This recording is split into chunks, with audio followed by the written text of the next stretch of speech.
We are live. Thank you. A very good afternoon and warm welcome, ladies and gentlemen, to the second day of ASSOCHAM Global Summit Forensics, Emerging Trends and Combating Challenges. Uh, Yesterday, we had a very enlightening session from distinguished guests, speakers, and again today we have very prominent subject experts on the subject of fraud and forensics. We have been joined by guest of honor, Simira here, President of the Institute of Accountants of India. We welcome you, sir.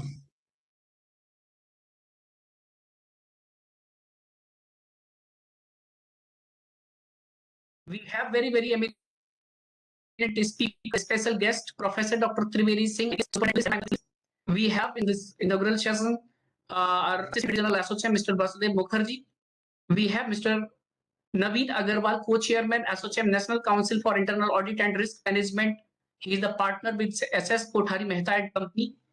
And we have, for concluding remarks of this inaugural session, we have Mr. Sumit Agarwal.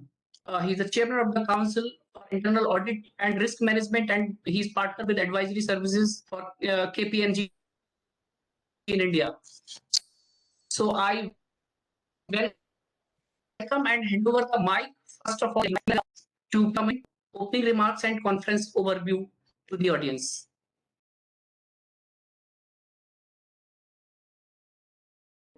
Very good afternoon to all of you. Thanks, Santosh ji.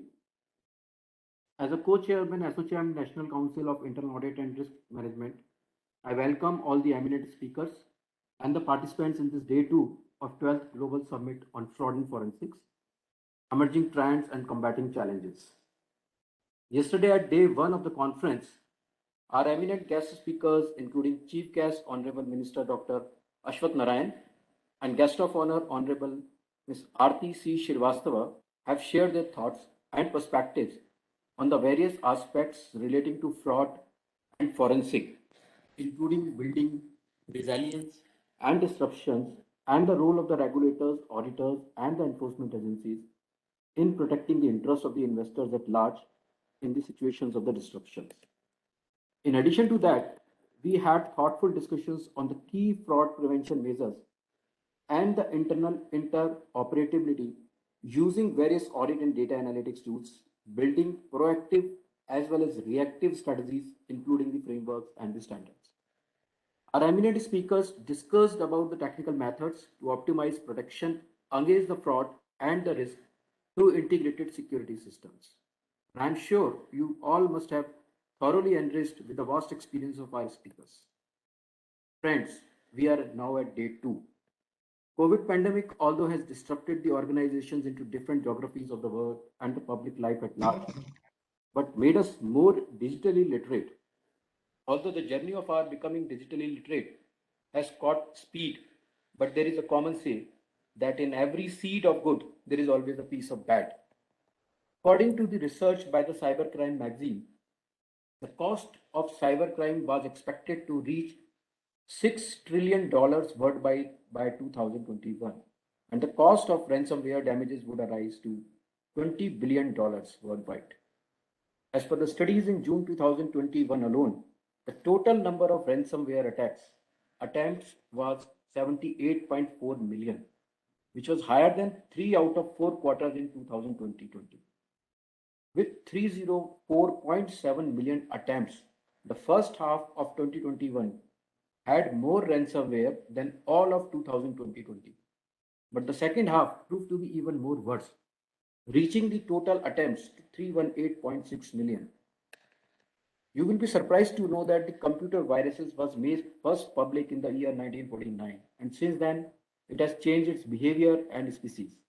Whereas modernized version of cybersecurity is finding its roots from the year 1972. As per the published reports, Asia was the most attacked region by cyber criminals in 2021, accounting for 1 in 4 attacks globally. And India was amongst top 3 nations that experienced most server access and ransomware attacks in the region, followed with Japan and Australia. Server attacks, which contributes almost about 20% of the total attacks, and ransomware, which is contributing about 11%, were the top two attack types on Asian organizations in 2021, followed closely by the data theft, which contributes about 10%.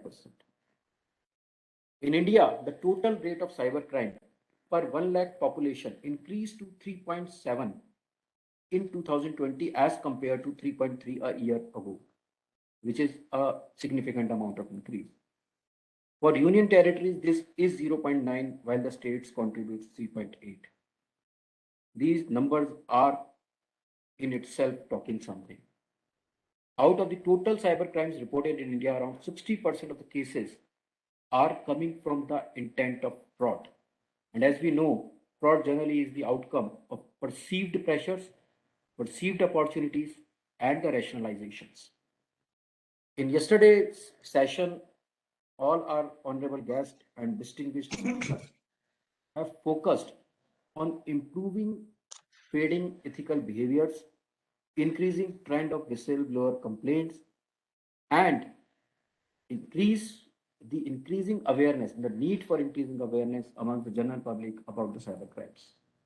Although the government, regulators, and the legislators are working very aggressively on the preventive measures, however, increasing trends of cyber crimes can be reduced by way of public awareness at large.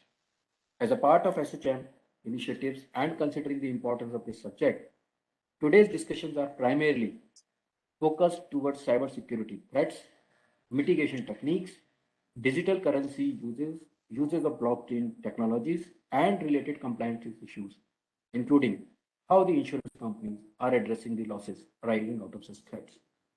We at SOCHAM has capped today's sessions in multiple segments. With the welcome address of Mr. Vasudev Mukherjee, Assistant Secretary General SOCHAM, we are privileged to have with us Professor Dr. Triveni Singh, IPS, known to be India's first cyber cop, as our special guest. We are proud to have with us CMA P. Raju Iyer, President, Institute of Cost Accountants of India. And address are followed by the concluding remarks and vote of thanks by my dear friend and colleague Shobit Agrawal, who is the chairman of SOCHAM National Council for Internal Audit and Risk Management and Partner Advisory KPMG in India. This session is followed by 3 different technical sessions, wherein eminent speakers having vast practical experiences on ground, both nationally and internationally in their respective technical fields, to have the discussions on comprehensive overview of existing security vulnerabilities, critical analysis of the state-of-the-art mitigation techniques and their pros and cons, analysis of new age cyber attack patterns in the emerging technologies, and the potential future research direction in cyber securities. We will be also covering the digital payments aspects in our discussions. Use of the blockchain technologies for the fraud prevention is also the topic which will enlighten the participants in terms of their understanding on the blockchain. Role of non-fungible tokens, legal and regulatory perspectives, and the architecture for the digital currency. Apart from this, we are going to have one session on the compliance issues, challenges, and trends for 2020. Without further getting in between our guest speakers and the participants, would like to invite Mr. Vasudev Mukherjee, Assistant Secretary General SOCHAM, to give his welcome address. Jai Hind. Thank you, Mr.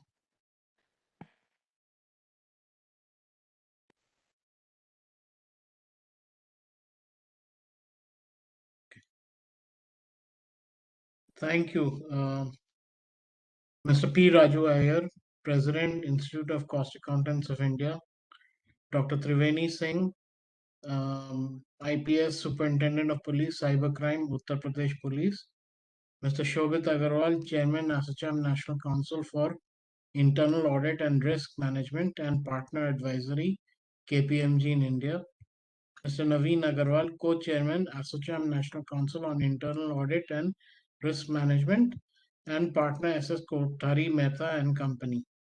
Distinguished guests, ladies and gentlemen, I would like to extend a very warm welcome to all of you to the second day of ASSOCHAM's 12th Global Summit on Fraud and Forensics, Emerging Trends and Combating Challenges. In recent times, we have seen cyber criminals deliver a wave of cyber attacks that are not just highly coordinated but well targeted. Emerging new threats, technologies, and business models have emerged in the cybersecurity space as the world shifted to a remote work model in response to the COVID-19 pandemic and has subsequently moved to an evolved work culture. In the present situation, when employees in several organizations are working remotely, putting up cybersecurity measures becomes difficult. IT technicians believe that employees have picked up bad cybersecurity habits while working from home. Some of the top cybersecurity risks associated with remote work include unsafe networks, use of personal devices, human error, and so on. Implementing security measures such as VPNs, anti phishing tools, antivirus, and constant employee education, etc., can help to mitigate the risk to a great extent. There is a surge in the organizations on the use of cloud to fast track their digital transformation journey. Even with the increase in adoption of cloud technology, data security is still a key concern for many enterprises. Causes of cloud weakness vulnerability can be improper management of RDP or remote desktop protocol, misconfigurations, weak authentication, and shadow IT use, etc. Also, Internet of Things devices are vulnerable mostly because they lack the necessary built-in security controls to defend against threats. Also, recently, organizations have reported double extortion ransomware attacks, also known as pay now or get breached. Crypto and other digital asset investment frauds are highly sophisticated, concealed by professionalism, and make false promises of substantial returns to entice their victims. We are seeing cases where the value of misappropriate assets is increasing. The fraudsters work by building trust and rapport. The fraudsters try to show that they are helping investors make a quick profit with the broad objective of persuading those people to invest larger amounts of their money afterwards. Organizations also seek to employ a governance, risk, and compliance strategy to handle interdependencies between corporate governance policies, regulatory compliance, and enterprise risk management programs. Moreover, the global COVID-19 pandemic has impacted the business as well, impacting not just financial metrics but also a wide range of available solutions. The pandemic and its potential impact on business arena have created a wide variety of issues and challenges in front of the firms, jurists, experts, and corporates, which have resulted in the slowing down of all work and process important for social welfare. Now, as we seek to get out of the pandemic, there is a serious need to channelize our focus on the issues at hand and provide an adequate solution and articulate ideas for discussion, which may better prepare us to face the new dynamic environment and the future as it comes. I believe that the discussion around the topics will benefit all of the participants. Including a larger section of business fraternity and corporates who are attending this event. Once again, a very warm welcome and thank you all for joining this afternoon. Thank you. Thank you, Mr. Mukherjee, for your kind welcome address, and thank you, Naveen Agarwal sir, for your opening remarks. Ladies and gentlemen, as we know that the challenges of the cyber frauds, they are many and they are evolving every day. So for today discussion and enlightening all of us, we have none other than IPS Professor Dr. Triveni Singh Saab. He's the Superintendent of Police Cybercrime Uttar Pradesh Police, and he himself is a running book on the fraud detection, as he himself has cracked the most typical cases in the state of Uttar Pradesh state as well. I'm not sure, but he would have definitely be instrumental for the countries at large. Kind of the things which are emerging and evolving on part of the cyber crime. So I request and welcome honorable special guest Dr. Triveni Singh sir to kindly enlighten with your experience, expertise in this domain, and let us know that how the industry can, industry participants can prepare themselves for better, against the future fraud, kind of the things which evolve from time to time. So over to you, and I welcome Dr. Triveni Singh sir.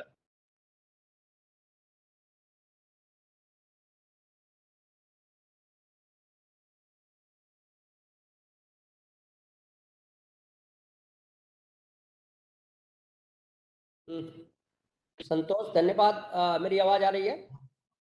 Yes sir, बिल्कुल आ रही है sir आपकी बात। सबसे पहले तो एसोचैम और आपको बहुत बहुत धन्यवाद, आप लोगों ने इनवाइट किया, और जो हमारे ऑडियंस हैं इन सभी लोगों को नमस्कार मेरी तरफ से। ये टॉपिक जो फ्रॉड एंड फॉरेंसिक है बहुत ही अप्रोप्रिएट है, क्योंकि इसी में हम डील करते हैं। मेरा लास्ट 10 ईयर से we are into fraud detection and forensic, तो ये हमको अच्छा लगा, तो मैंने सोचा अपनी बातें मैं आपसे शेयर करता हूँ। So I will start by statistics first. So I am Superintendent of Police Cybercrime Uttar Pradesh, and we have 18 dedicated cybercrime police stations in Uttar Pradesh. In last 2.5 years, we have got more than 1,20,000 cases. 1,20,000 cases cybercrime. So if just make a general categorization, then we find that 56% of cases are related with financial fraud. I mean banking and all financial fraud. Then 26% cases related with social media fraud, and rest of the cases are highly technical in nature. Highly technical in nature means ransomware attack. Somebody is into fake crypto mining. They have created fake crypto exchange. They are providing you fake crypto wallet and all that. So ransomware attacks, highly technical. Earlier they used to conduct ransomware attack on corporate sector. Now they have started targeting high net worth individuals. For example, in Lucknow, we have got more than 6 cases on which high net worth individuals like chartered accountant and top professional were attacked. Their system were attacked. Entire their database was encrypted and all that, and for decryption key they were demanding money in Bitcoin. So now the Bitcoin currency, this cryptocurrency, has become the de facto currency of the criminals, be it dark web or the underworld market or the black market. This cryptocurrency, it's a de facto tender, a legal tender for them, and they are demanding their ransom in Bitcoin, because the blockchain technology is such that there is perfect anonymity. So once you are paying someone through Bitcoin, it's almost impossible to track the ultimate beneficiary. And particularly in those cases where we are into transaction between P2P. For example, if I have created a wallet in offline mode on my mobile phone, and then I am giving that wallet address to someone, and he is giving me money, then nobody in world can track, because it's not being routed through any cryptocurrency exchange. Since there is no regulator, there is no law, is still in gray area. That's why there is no they're not bound to maintain the KYC. And that is why all the crimes, be it from the dark web or from are otherwise also criminal, they are demanding money only in Bitcoin. So maybe Bitcoin, different variants. Somebody is asking Ethereum, some Bitcoin, light Bitcoin, some Bitcoin currency, Monero and all that, 3,500 type of Bitcoin currency. And that's why we are getting cases related with fake mining. Fake mining, they show you the software, they show you the hardware, entire apparatus, and then they befool you, they take money, and then one fine morning they go away, leaving the office. Even you can go on the dashboard, you can see your wallet, you can see some Bitcoin into your wallet. Once you have invested more than 50 lakh, 1 crore rupees, one fine morning you find your wallet completely wiped out. Where to report? Because the exchange doesn't maintain any KYC. Law enforcement agency, because it's not legal, in fact. So whom you are going to complain? Because there is no regulator. That's why the criminal, the de facto currency of the underworld, de facto currency of the dark web has become this cryptocurrency. It's another fraud. Then ransomware attack. I found several cases related with ransomware. In most of the cases, corporate sector paid the ransom, and they did not share it with law enforcement agency or police, and they have paid the ransom. I know. For example, if I want to quote it, some cases from the USA, then what happened in Colonial pipeline breach case? There was a ransomware attack on USA Colonial pipeline, and they paid the ransom about $4.5 million to the criminal gang. Fortunately, FBI intervened. Somehow they managed to got the decryption key, and that's why they got the money back. But the next, after 1 or 2 weeks, again, there was a ransomware attack on largest meat processing industry in Canada, JBS, and they had to pay $11 million to the criminal gang, and they could not recover the money. Similarly, this kind of cyber cases, ransomware attack cases are happening in India also. We know that there have been several attacks in banking sector, or even in the healthcare sector also. They paid the ransom, but they did not share it with the police. So unless and until corporate sector is coming forward to file their complaint with the police, to file their complaint with different law enforcement agency, be it police or some specialized agency, how can we backtrack the criminals? Because these gangs have been cracked with active intervention by the FBI along with law enforcement agency from several other countries. So it's each and every cyber crime is a global issue. It's not a local issue. For example, criminal is sitting somewhere in Bihar. The victim is from Mumbai. The money is being siphoned to Singapore, and the withdrawal is happening in Canada. So it's entirely international in nature, and that's why the criminals, they are not local. They are getting international syndicate, and they are divided into different parts of the world. So it's very difficult for one law enforcement agency of a particular country to crack the case.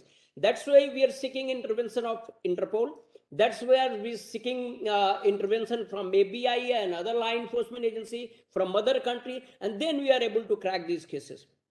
It's entirely in nature. Now, what is the problem? Problem is the skill set. The police is not equipped for dealing with such kind of technical crime, because it's completely technical. If somebody has created something on blockchain, people say that blockchain is unhackable. I have gone through several articles in which there have been reported that even a blockchain is hackable. Anyone can hack the blockchain. Earlier, we used to believe that your biometric cannot be cloned.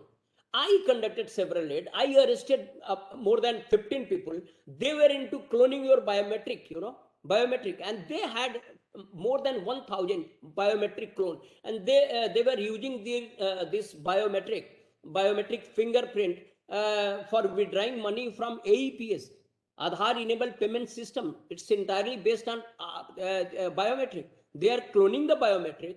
Even they are copying your signature from your registered document, and then they are able to clone your fingerprint that they are using to commit the fraud. So now the fraudsters, they have gone to such a high technical level.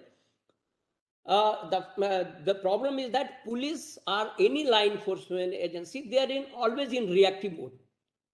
Always in reactive mode. If some crime happens, it comes to our table, then we think how they might have committed the crime. Unless and until we arrest the criminal, we don't know exactly what is the modus operandi. The moment we arrest the criminal and we interrogate them, then we think that how intelligent they are. they are using spoofing technology, they are using morphing technology, they are using artificial intelligence, machine learning in committing the high-tech crime. They are using machine. So what is deep fake? Now you have gone through several news reports in media that all of a sudden you get a video call, then some naked girl on the other side, through some screen capture tool, they capture your video with that naked girl, and after that blackmailing starts. They make friendship on the social media, from the Facebook or from LinkedIn, from all that. Then they establish a good rapport with you. Once you are into a good confidence, all of a sudden they make a video call and they compromise you. So even if you are not naked, there are so many tools that can remove your clothes, you know. If I have got a 15-minute video or audio recording of someone, I can clone it. I can create a deep fake. So the president of America, Barack Obama, he was the first victim, because there was a deep fake, you know, speech of Barack Obama. It was in media. So they are so brilliant, you know. Even Nidhi Razdan, you know, Nidhi Razdan, she was offered the role of a position of professorship in Harvard University, and she was before, even she resigned from the NDTV. And ultimately, when the case was investigated, then it was found that it was a fake offer, and it was being created by some Nigerian and all that. So now the nature of the crime has gone so technical that technical expertise you need. Now let's talk about the forensic, because I'm talking about the fraud. Now, what is the role of forensic? Forensic is not only acquiring the data from mobile or from desktop or from cloud. The problem is that of analysis, data analytics, you know. So, for example, some crime is happening on a cloud. Then the problem before law enforcement agency is how to collect the data from the cloud, you know. That is the biggest challenge, you know. If some server is located outside from India, in some African country, the problem is that of how to acquire the data from that hosting service provider. The problem is that if money is being routed from this bank to some foreign banks, then problem is that of how to get money back in real time, how to do the analysis. If you are not getting support, for example, if I am making a phone call to you from internet call, it's an internet call, because different platform, different protocol is being used in VoIP, internet call. Then it's a simple call, almost impossible to track. If somebody has used the VPN, if somebody has used the proxy, and he is making a VoIP call to you, almost impossible for anyone to track. The victim thinks that police is not cooperating. The fact is that there are so many technical, legal, and administrative challenges before law enforcement agency. Because, I mean, the criminal is sitting just beside your room, and he is making an internet call. The fact is that this call is being done from an application. The VoIP the VoIP platform is located somewhere on a server which is located outside country, where there is no IT law. And if you are trying to contact with those service provider who has uploaded this VoIP application, they are not going to give you the information. So he is threatening you that I will kill you, otherwise you pay the ransom in Bitcoin. The fact is that you are going to the police, and police is unable, helpless, because we are not getting data from anywhere. Neither we are sure about who has uploaded this app, where this app is hosted, who is the owner, whom to contact with, how to contact with the law enforcement agency of that country, because mutual legal assistance treaty is between our country and between few 40 plus other countries. There are so many countries with which we don't have any treaty as such, so we are not getting any data. These are the challenges. So challenges are technical, challenges are legal, challenges are administrative. and I would like to emphasize more on awareness. Unless and until you know the modus operandi of the criminal, you cannot save yourself. You may be a topper in IIT, you may be a first rank holder from IIM Ahmedabad, but if you don't the modus operandi, how the criminal, what tools they are using, if you don't know that your voice can be defect, if you do not know that your mobile number can be cloned, if you don't know that your MAC address can be spoofed, if you don't know that your fake deepfake can be created easily on social media platform, then you can be easily easy victim of cybercrime. So maybe you may be the topper, you know. So literacy is hardly a factor. I always emphasize that be aware, be aware, be aware. Always go on reading what kind of latest crime is happening in cyberspace. Unless and until you know the type of cyber crimes happening in cyberspace, you cannot save yourself. And that's why we emphasize, we always collaborate with SOCM and all these, you know, business federation. Even we go to the college, universities, we address the corporate audience just to make them aware that what kind of crime is happening in cyberspace. And then they, first you were supposed to know the modus operandi, the nature of the crime, and then you can easily think how to protect ourselves. Because social engineering, you know, I mean, not technical crime. No, technical crime may be the reason, maybe a cause in 10% of the cases. In 90% of the cases, I have seen that they have penetrated your system, your database, your manpower through social engineering. Either they are coming through mail, or they are inserting some malware through USB drive, or they are sending some infected you know, file on WhatsApp. So you should be aware about what kind of modus operandi they are adopting to infiltrate in your system, in your file, your database, and all that. So that's from my side. If any question, because it's endless. ये हजारों तरह के crime हैं, हजारों तरह के, और रोज नए नए क्राइम हमारे. अभी मैं आप एग्जांपल के तौर पे बता रहा हूँ, आर्मी के अभी इन लास्ट 1 मंथ आर्मी के एक साहब आए, कैसे have lost more than 60 lakh rupees. मैंने कहा कैसे? कहा साहब ये क्रिप्टो करेंसी में मैंने वो किया था, all of sudden my wallet is wiped out. एक केस ये हुआ. दूसरा हमारे पास असिस्टेंट जनरल मैनेजर SBI के, assistant general, he lost more than 75 lakh rupees. उन्हें कैसे? साहब मैं भी बिटकॉइन में लगाया था, सब लोग कह रहे थे कि बड़ा प्रॉफिट हो रहा है, तो हमने भी लगा दिया. हमको तो ना मेरा वॉलेट दिख रहा, ना मेरा अकाउंट दिख रहा. तो बताइए ये. और सुनिए मैं बता रहा हूँ, 3 आई एम टॉकिंग अबाउट जो जिसको इंटेलेक्चुअल कहते हैं. हमारे लखनऊ यूनिवर्सिटी की एजुकेशन डिपार्टमेंट की डीन, हमारे मेडिकल कॉलेज की associate professor, Lucknow medical college की associate professor, associate professor from Agra medical college, और एक जो ये एसोसिएट प्रोफेसर लखनऊ की थी, she lost 1 crore 7 lakh rupees. जो डीन थी, सी लास्ट 56 लाख रुपीस. वो जो आगरा मेडिकल कॉलेज की एसोसिएट प्रोफेसर डॉक्टर थी, सी लास्ट 45 लाख रुपीस. क्या? सोशल इंजीनियरिंग फ्रॉड, ये फेक, ये रोमांस एंड डेटिंग फ्रॉड. तो डेटिंग और रोमांस फ्रॉड में लोग अपनी पूरी जिंदगी की नहीं, अपने पति की भी पूरी कमाई गंवा दे रहे हैं, और पति लोग भी गंवा दे रहे हैं पूरा.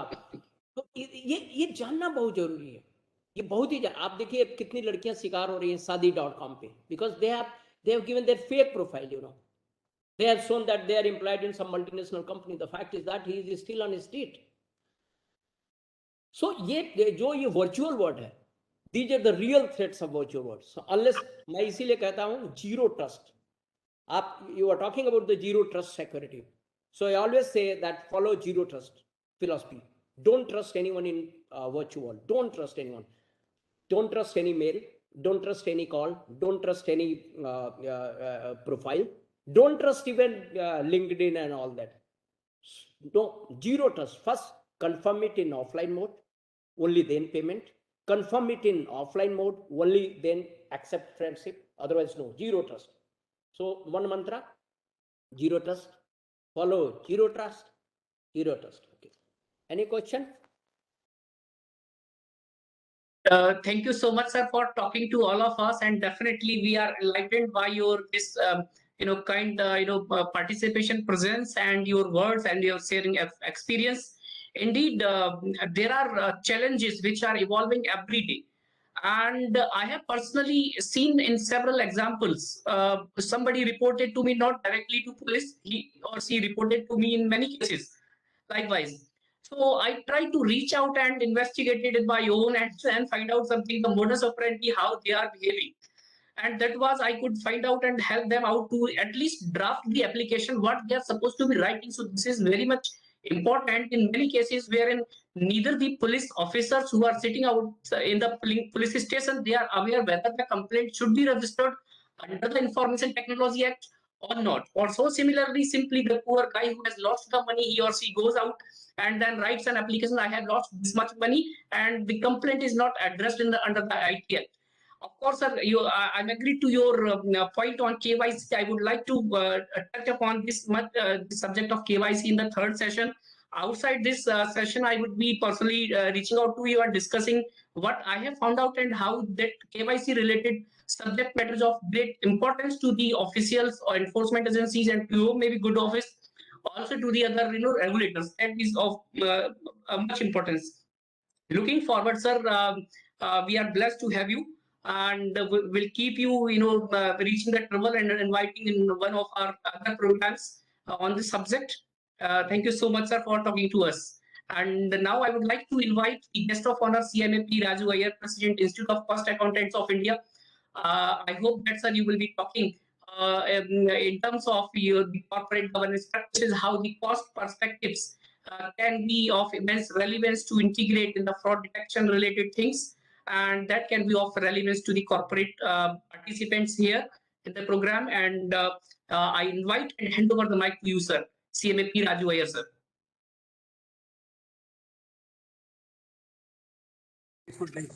Thank you, sir. Respected Professor Triveni Singh, IPS Superintendent of Police, who has highlighted the issues of how we have to handle the crime.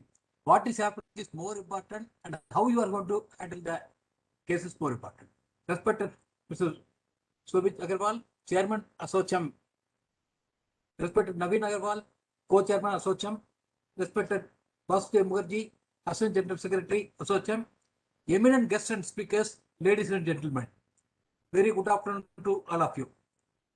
It is my pleasure and honor to address you all at the inaugural session of the day 2 of the 12th Global Summit of ASSOCHAM of the events Fraud and Forensics, Emerging Trends and Combating Challenges. Dear professional colleagues, in Indian context, history of investigative accounting goes back to our ancient Mauryan times. In India, Kautilya was the first person to mention in the famous 40 ways of embezzlement in the Kautilya Arthashastras. He has described the ways how it is happening, embezzlements are happening.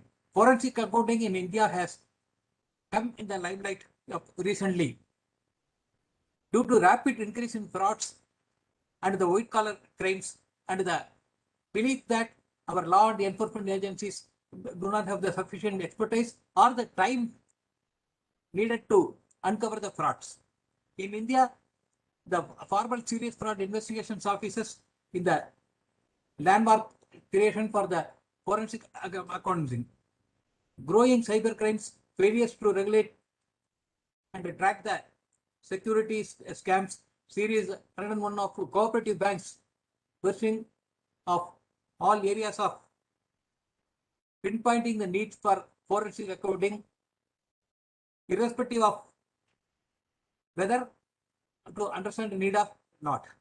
The Serious Fraud Investigation Officers, SFIO, formed by the Government of India under the Ministry of Corporate Affairs, can be regarded the first step of the Government of India to recognize the importance and advance the preference for the forensic accountants.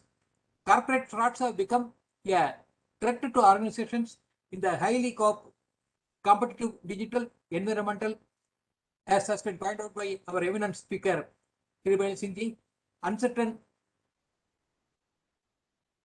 economic conditions, highly competitive digital competencies, and increasing business and technological complexities have made the corporates highly vulnerable to fraud and corruption globally.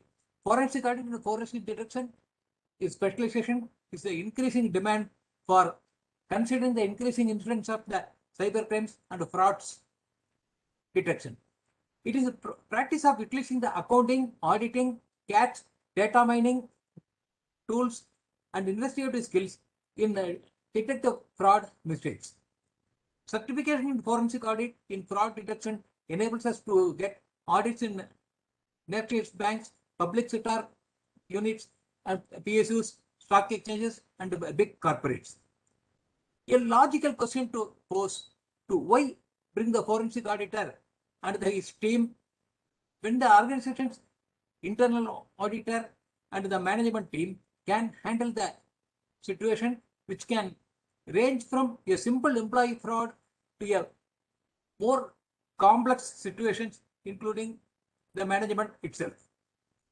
The answer would be so obvious that when the management itself is involved and fallout of the discovery of the frauds lead to the employee morale, adverse public opinion, and the perception of the company's image and the organizations to disarray generally. Engaging an external party can have distinct advantage from conducting an internal investigation. The services rendered by the forensic auditor are in great demand in the areas such as fraud detection, where employees commit fraud, criminal investigations, cases related to professional negligence, arbitration services, settlement of insurance claims, and the dispute settlement. Especially in the insurance claim, a lot of things are happening, and where the professionals will be able to crack the issues. Given the intricacies of the digital economy and currency dynamics in India, the companies can manage the heightened fraud risk by increasing the proactive fraud detection.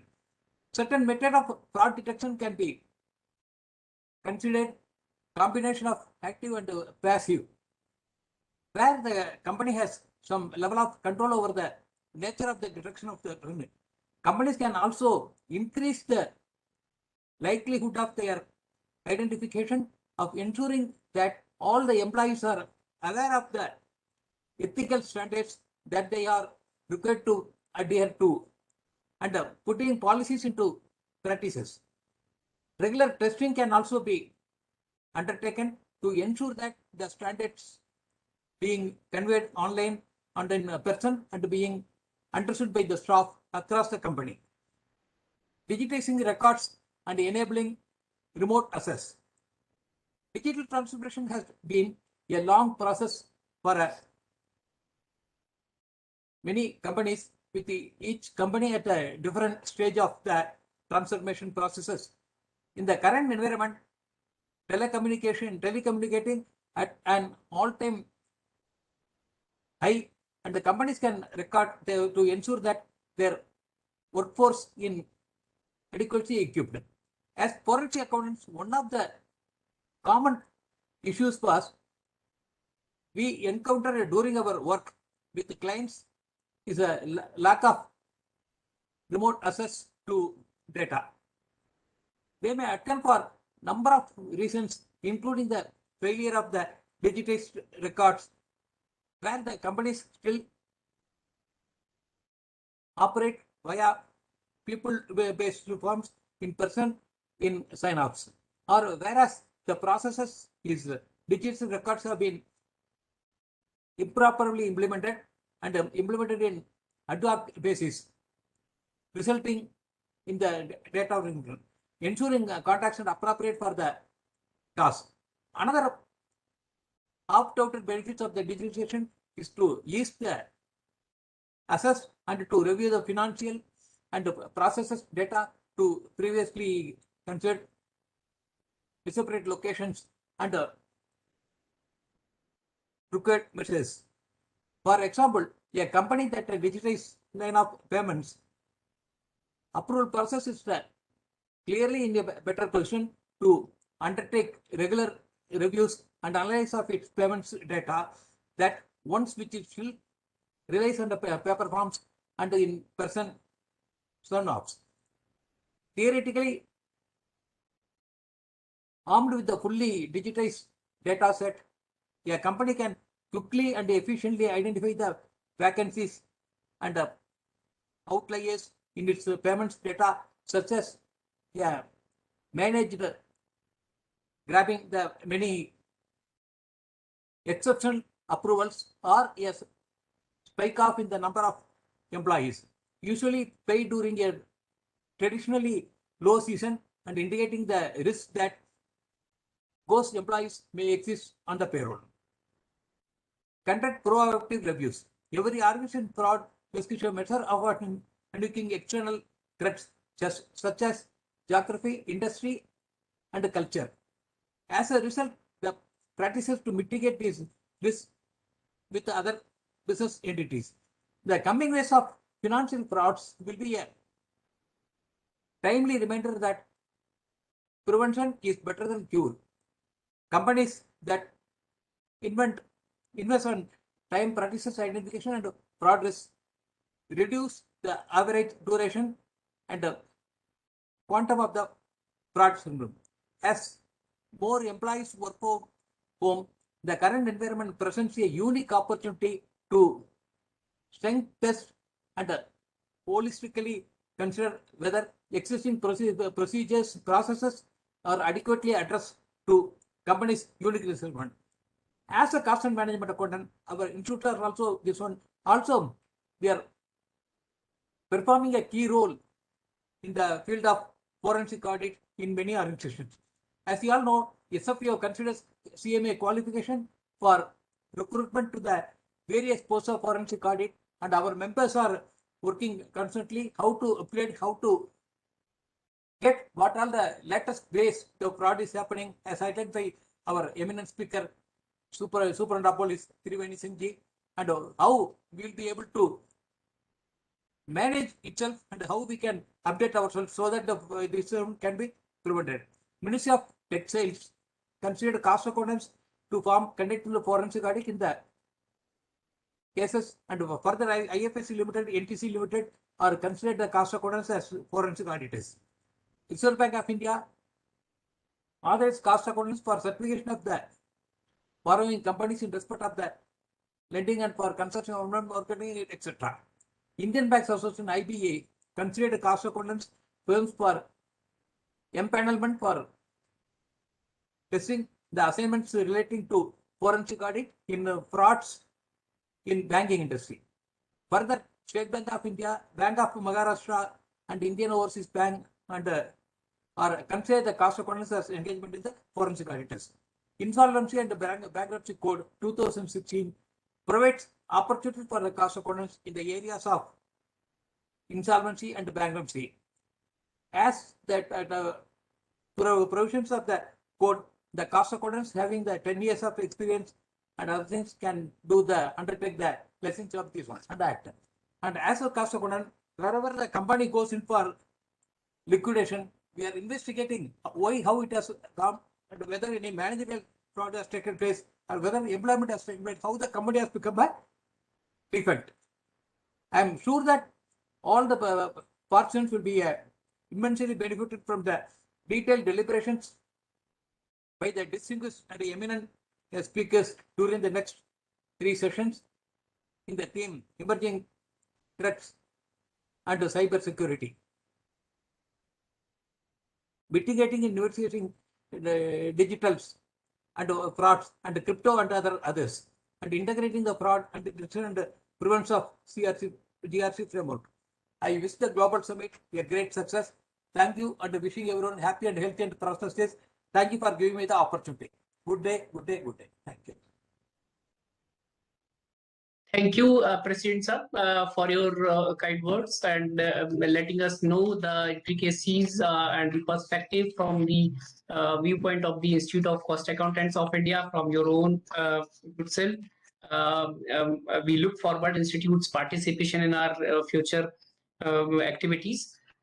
Thanks for joining us this day. I would like to invite Mr. Shobit to please kindly give the concluding remarks and vote of thanks to the panelists, speakers of this first session. And then we will be moving on to the panel discussion for today's 3 sessions one by one. Over to you, Mr. Shobit Agarwal.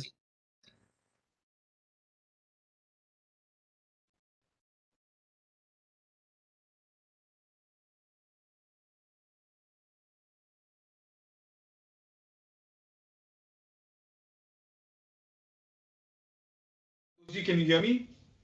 Yes. Yes, we can hear you, sir. Okay, just 1 second. I'll adjust this a little. Again, it's gone a little.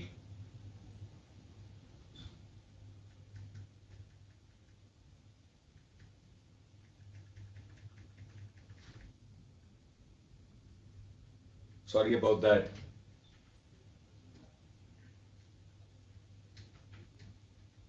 Okay, this is fine.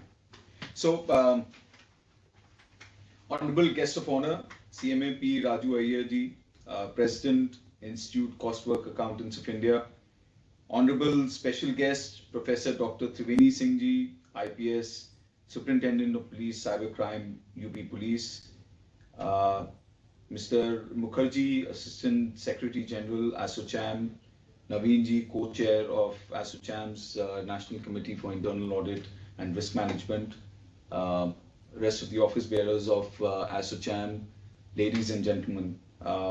Firstly, a very warm welcome to the second day of this 12th Global Summit on Fraud and Forensics, Emerging Trends and Combating Challenges.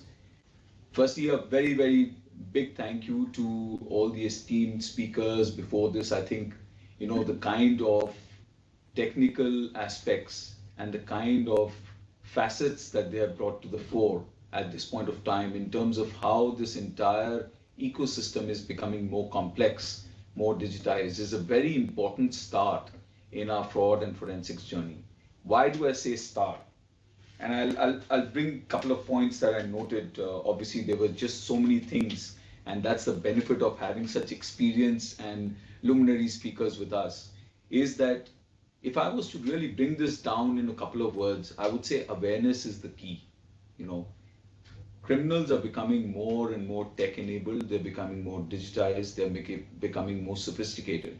And if we are to do our job of actually getting to know what they can do, how they can do, when they can do, what they can do, the 5 Ws that we typically do to actually solve any situation, we have to actually start with this concept of awareness. Triveni Singh ji actually brought out a very important aspect. He mentioned that, this has various aspects around data collection, what is the jurisdiction, how do you note down all these aspects, how will it be more complicated in terms of interrogation, how do you recover all of these things. So this all, culminates in one, like I said, is, are we aware of where and what can actually happen? There's been a lot of campaigns that the regulators have been running.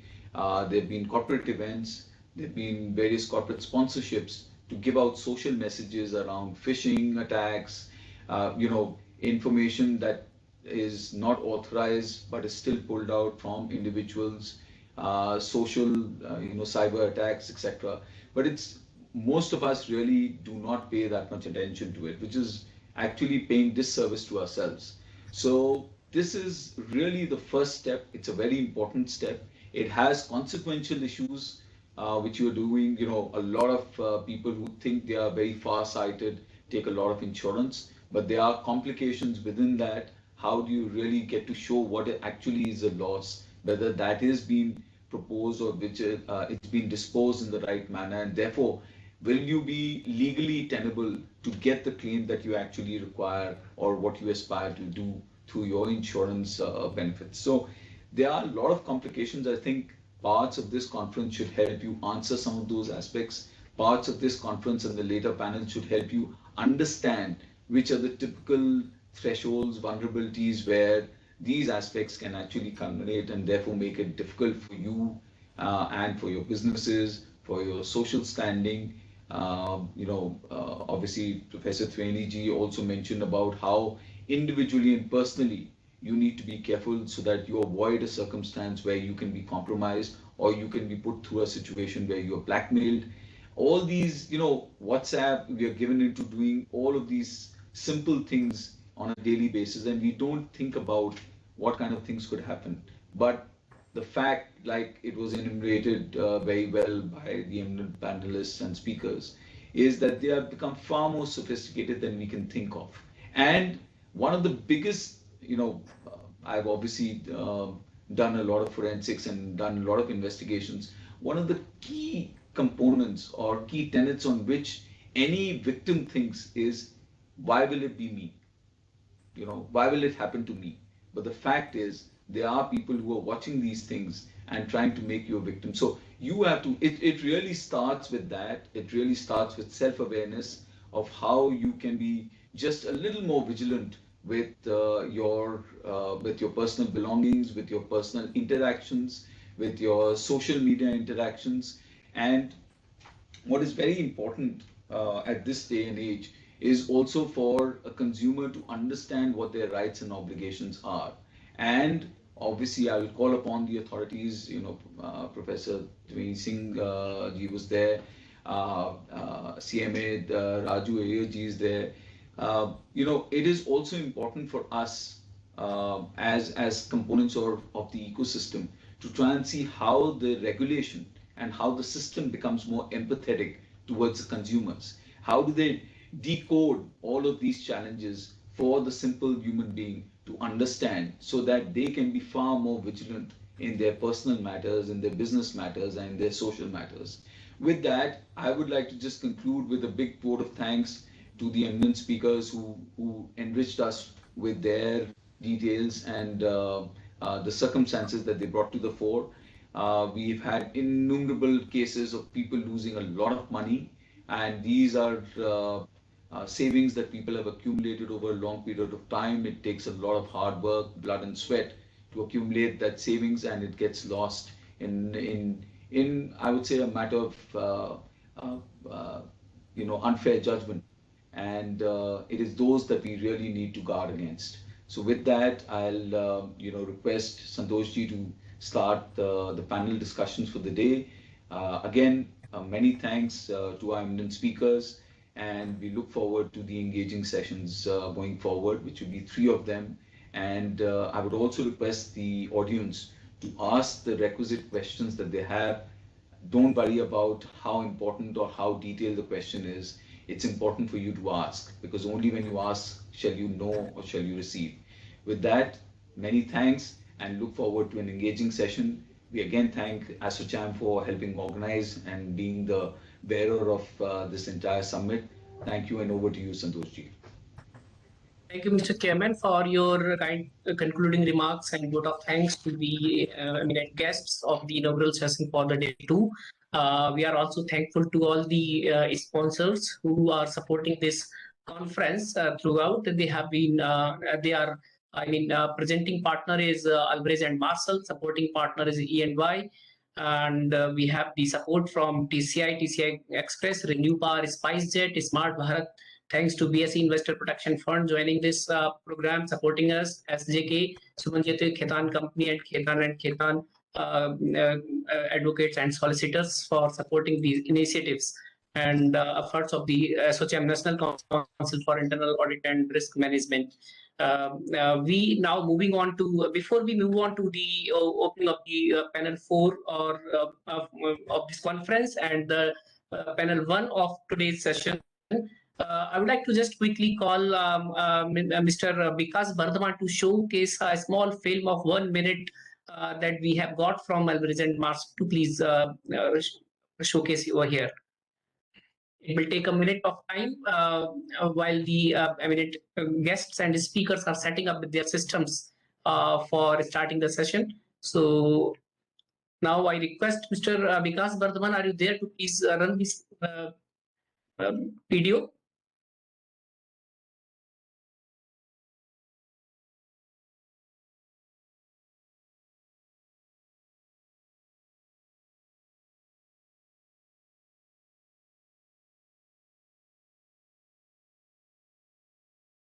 operating market. In 1983, Tony Alvarez.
Thank you. Now moving on to the panel 4 of this conference and the panel 1 for today's session. We have the theme of this session is emerging threats in cyber security. We have very eminent panel for this session. We have chair cum moderator of this session, Mr. Atul Gupta. He's the partner and head digital trust and cyber KPMG in India. We have eminent panelists. Colonel Dr. Inderjeet Singh. He is Chief Cybersecurity Officer with Vara.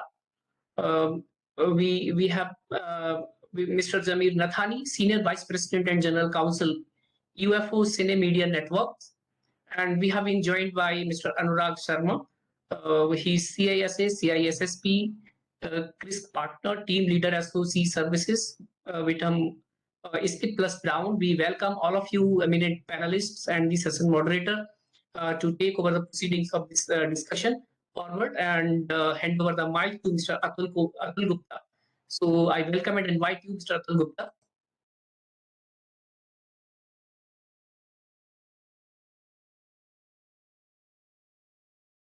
Hi, good afternoon. Hope you can hear me well. Yes, we can hear you, sir. Thank you. Thank you. It's my pleasure today to have this company of everyone and having conversation on a topic which is so relevant and so pertinent, which is cybersecurity and the emerging threats which are coming across. And with the entire panel that we have got today, we're going to go into more specific areas to understand how the threat landscape is changing on a constant basis. But with that background, let me just get started. And thank you, organizers, for organizing this session and making it so relevant today for everyone to hear upon fairly practical advice which is going to come across from this panel. As was introduced, I lead cybersecurity for KPMG in India, and I've been very passionate about this topic. So just before I get the various panel members in, I'll just get started with some various statistics which will set us up very well for this panel that we are getting across.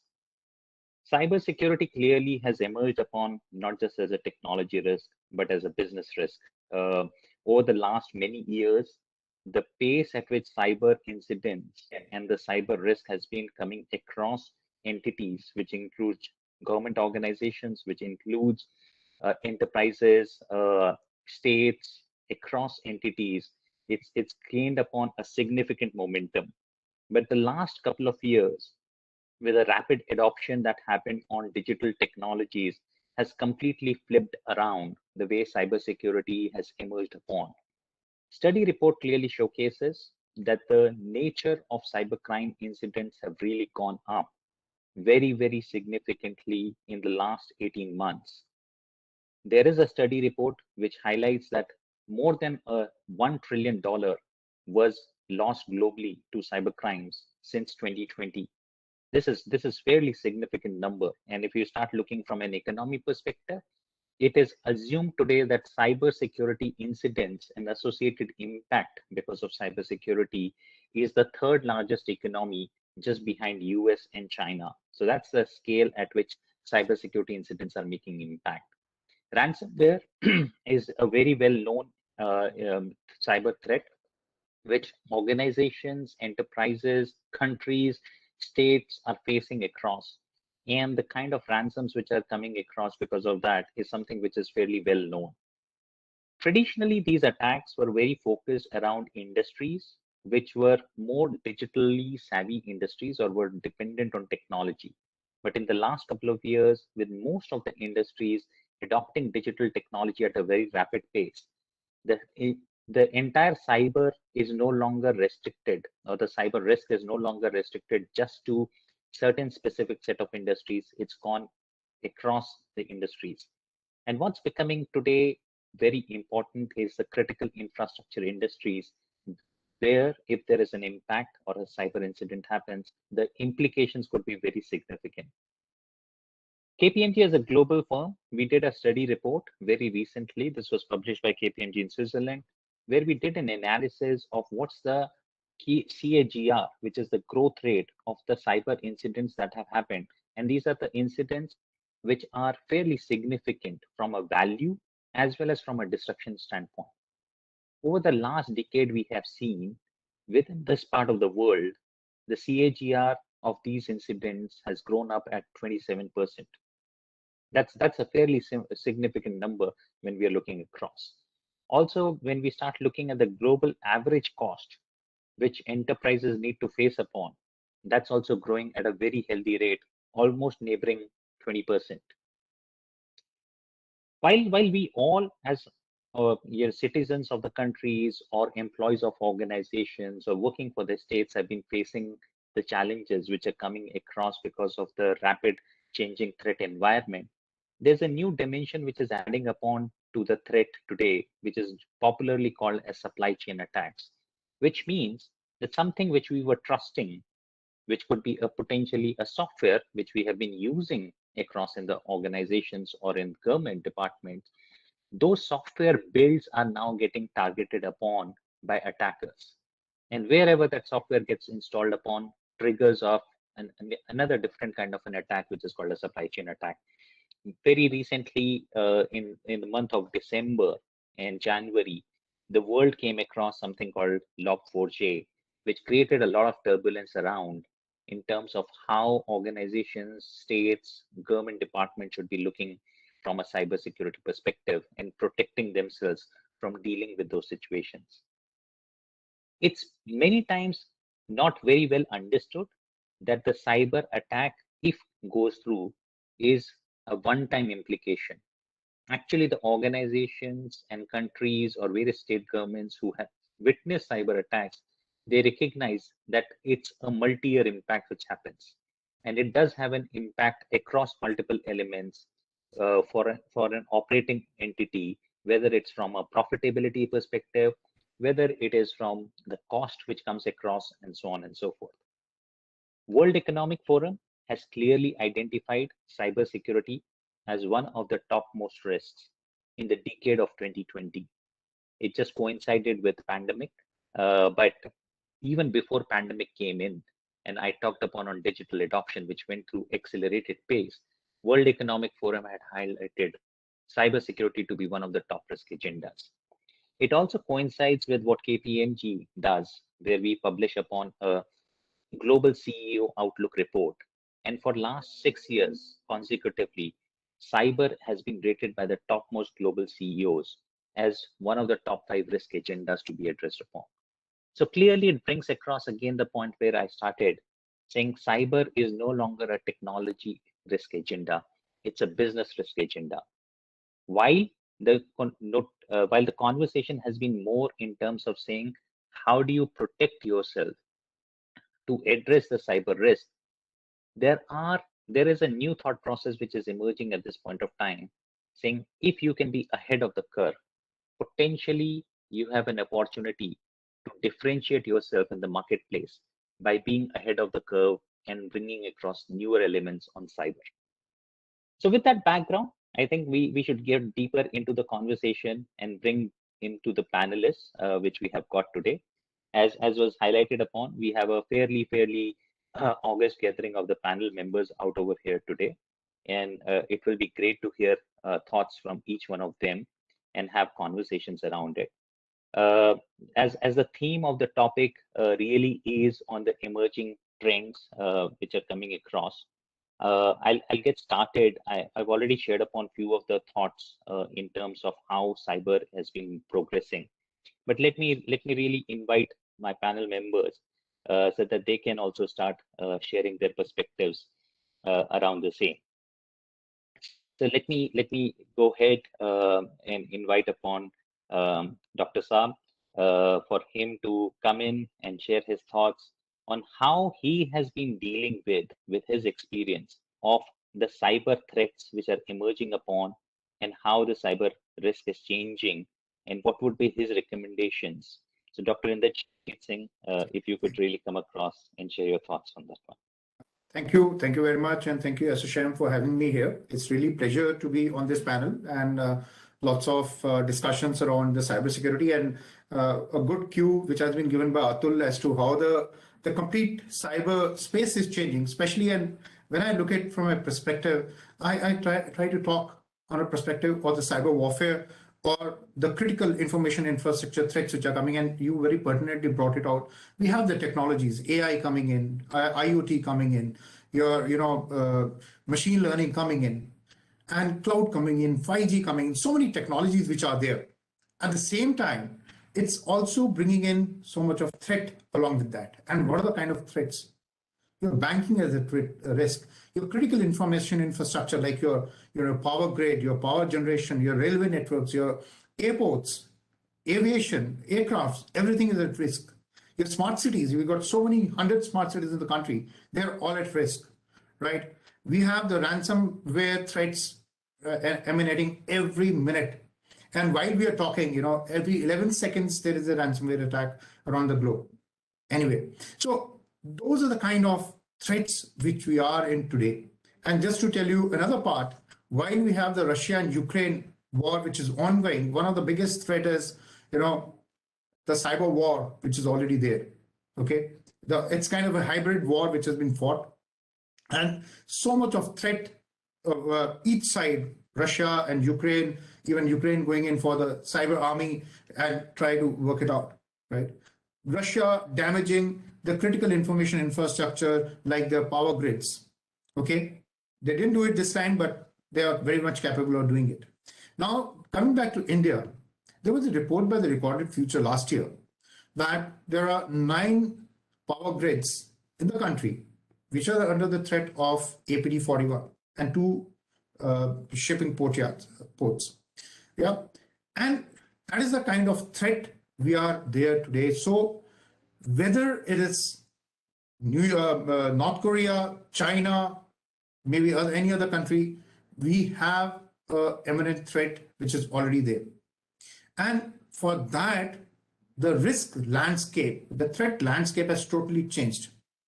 While we never thought of safeguarding your power grid or your power generation network, the OT security has become the most important, right?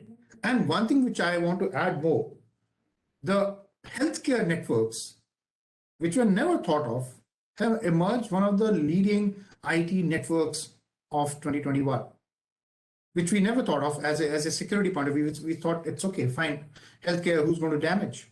Your colleges, your universities. So net, what has happened is the threat landscape is changing. We are looking in for newer threats now. OT security has become a major challenge because we are not geared up for it, right? We don't have the right kind of tool sets. With the IIoT, because all these emerging technologies which are coming up, IIoT and all, and we are having all the sensors, PLCs, every kind of device coming into the networks, it's a kind of threats which are very, very complex. And just imagine, middle of the night or the winters, your complete power grid is down and it's down for ages. Your water plant is, taken over by hackers.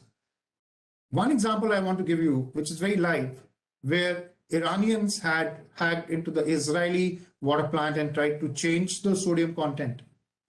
So if that be the case, the threats are real. We are in a kind of a real situation where these kind of things are going to be there. Okay. And we had to be geared up for all these threats. Till now, all the hackers or the criminals, they are quite far ahead. And another point which I want to make, the enablers for these technologies or the threats which are emerging, darknet, which has been most extensively being used by all the criminals today. And tool of currency, that's the crypto, that's again be used by them. The concoction of darknet and crypto and the crime world is a new paradigm.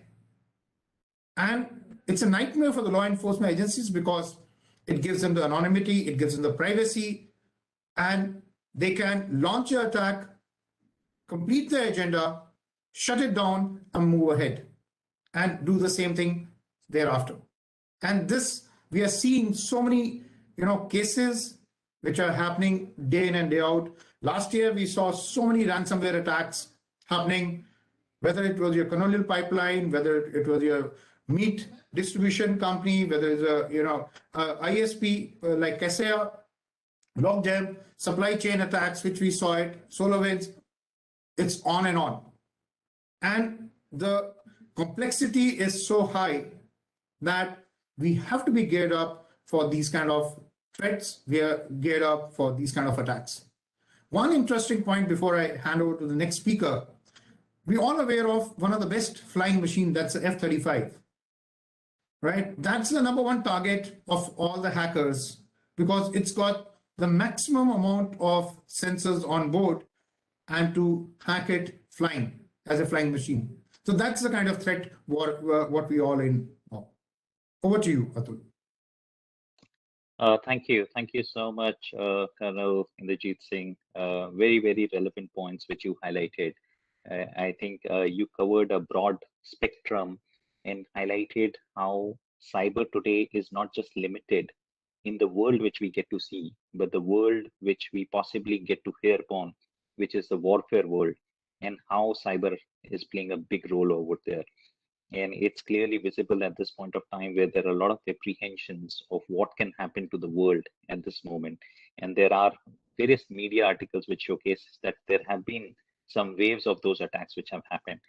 And getting an impact on a power grid, one can just imagine what can it do to the economy of a country, which may not be at a war, but the potential which it brings across, and the many other aspects which you brought across. So I'll just go around, Colonel Inderjeet Singh, but I'll come back to you to also look upon some of the measures which organizations, individuals, governments, and states can adopt upon. But I'll come back to you on that one. Let me just invite my next panel member at this point of time, Mr. Zamir Nathani. Zamir, we've been talking across in terms of the entire threat landscape shift which has happened. And given you represent the media network, media is an industry which is going through a big shift, both from the way the entire operating model is emerging and how digital channels are becoming one of the biggest ways for the sector to operate upon. And there's a huge convergence which is happening, whether the convergence is happening from a digital payment perspective, whether the convergence is happening from a customer acquisition standpoint. But all of that, while is great news from a business orientation, but it brings along with it its own challenges from a cyber viewpoint. So Zamir, it will be great to get your thoughts on how you have been looking across, and also your perspectives around data, because data is becoming, as it's being called, the new oil. And various regulations have started emerging on data protection around the globe. As you are the General Counsel also, it will be great to get your thoughts around the same. Zamir. Sure. So good afternoon, everyone, and thank you, ASSOCHAM. I think it's one of the best programs which have been on fraud and forensic, I think, with the elite panel. My perspective, I normally also give some examples so that we could correlate. Number one, when when you talk about data, I was myself very near to becoming a victim of it, but I unfortunately or fortunately, I could not become so.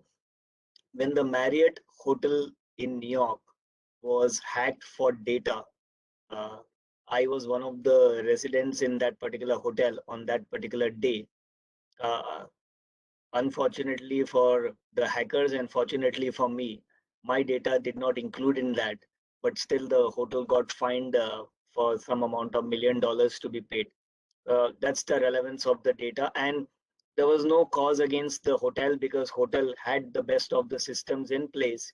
It was one of the defects which was there left out 5 years back in the system, which was exploited by the hackers, and therefore the data was exposed for about 5 years and they realized it 5 years later. Number two, in the media and entertainment industry, one of the fantastic examples of UFO movies which I can give you is that this is a company which brought digital disruption in the movie industry. So previously you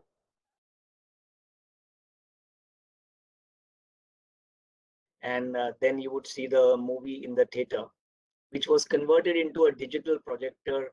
One of the inventors is UFO, and the movie is now digitally supplied via encrypted hard disk or via satellite, and that movie is now protected by a password, 50% with the theater owner, 50% with us, so that the shows are controlled, hacking is controlled. There are a lot of other measures which have been put in place, etc., for accountability, and that's how today you see the movie. All the movies lie on my server, from Sholay till date, till Hollywood movies, etc. They lie on my server. If these movies are exposed, the kind of indemnity which I would be exposed would be enormous. Now, from that particular standpoint, this is the only company which has a security audit facility in India, where every year the Hollywood studios, they audit my system to check whether there is a vulnerability, whether there can be a leakage in the system.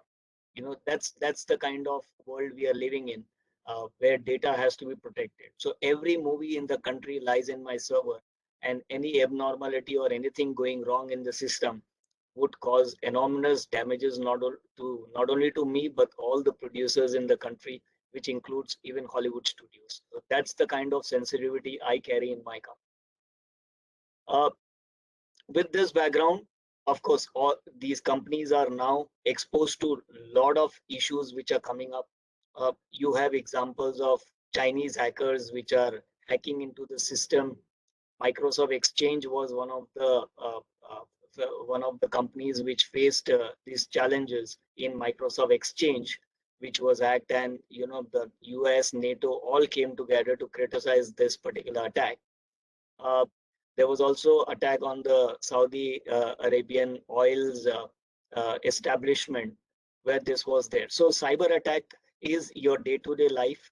You need to guard this as a border because everything looks to be quite tangible. Everything looks to be very penetrable. So the certain kinds of threats which we obviously keep a threat on or a watch on is one is known as fileless attacks, right? Because this is now very common that you don't need to download, it may become a part of your application itself. All right, Pegasus is one of the examples of it. So one is the fileless attacks, which is like a subset of a living off the land attacks, which exploits your existing tools and features that are already present in the victim's environment. So that is number two. As before the pandemic, we were all preaching for digitization, and post-pandemic, obviously, we are now living in the world of cloud and remote services. To an extent, I can tell you that in future, a theater owner will be able to operate a cinema theater using his mobile phone. That's the kind of app which we are developing. So while we are living in the cloud and remote service world, we are completely exposed in this new cloud services. One of the things which has to be obviously kept in mind is your strict protection of your servers, your server containers, your cloud storage, etc. And therefore, there are certain services which you're using but they are still amenable for hacking and exposure. The third, as very rightly pointed out by my moderator, is the business process compromise. See, every business where you see, in case of media business or an entertainment business like me, one examples which will also bring certain things to your general knowledge because you may not be aware. In India, about 40 movies are released per week. So you may hear about one or two good movies like Bachchan Pandey, etc. of Akshay Kumar, but there are about 40 movies which release as an average in a week, which is Malayalam, Marathi, Bengali, Hindi, etc. Now, the process is that I get these movies for digitization processes, and from there it is either delivered by hard disk or via satellite. And there are business processes which are laid down for delivery of these particular content to the ultimate servers of the cinema theaters individually in India, which is about 9,000 plus. All right. Now, when you have these business processes which are on the digitization part of it, there are threat actors who take advantage of the systemic operational weaknesses for financial gains. I have certain emails which are received. I have certain confirmations which are generated in the name of the top management of the companies, and therefore business process compromise is a reality. And you as an organization, you need to constantly be vigilant about it and identify the weak links for that. All right. The fourth part, which I've seen now, which is now emerging, is a customized approach. So the approach of phishing or spear phishing or targeted attack is so customized that you are not able to even make out. For example, today, the first threat what we saw of the day was a genuine Norton email. So the genuine Norton email which says that the renewal pack is done, everything looked to be in compliance, including the addresses, including the invoices, etc. But that we identified as a fake one because there is no subscription as such. Otherwise, it was completely unidentifiable. So customized approach is the fourth one which I saw. So I have remote service attacks, business process compromises, and customization of your phishing or the targeted attacks. That's my take on it with examples. Thank you very much. Thank you, Zamir, for sharing those perspectives, and you really giving us the future, not just from the science fiction movies, but just telling us how this world is going to be coming across. And yeah, some of the facts which you shared upon are very interesting on how the entire Bollywood operates, or not just the Bollywood, entire digital media channel operates upon today, and how we get to see what we get to see as part of the media houses.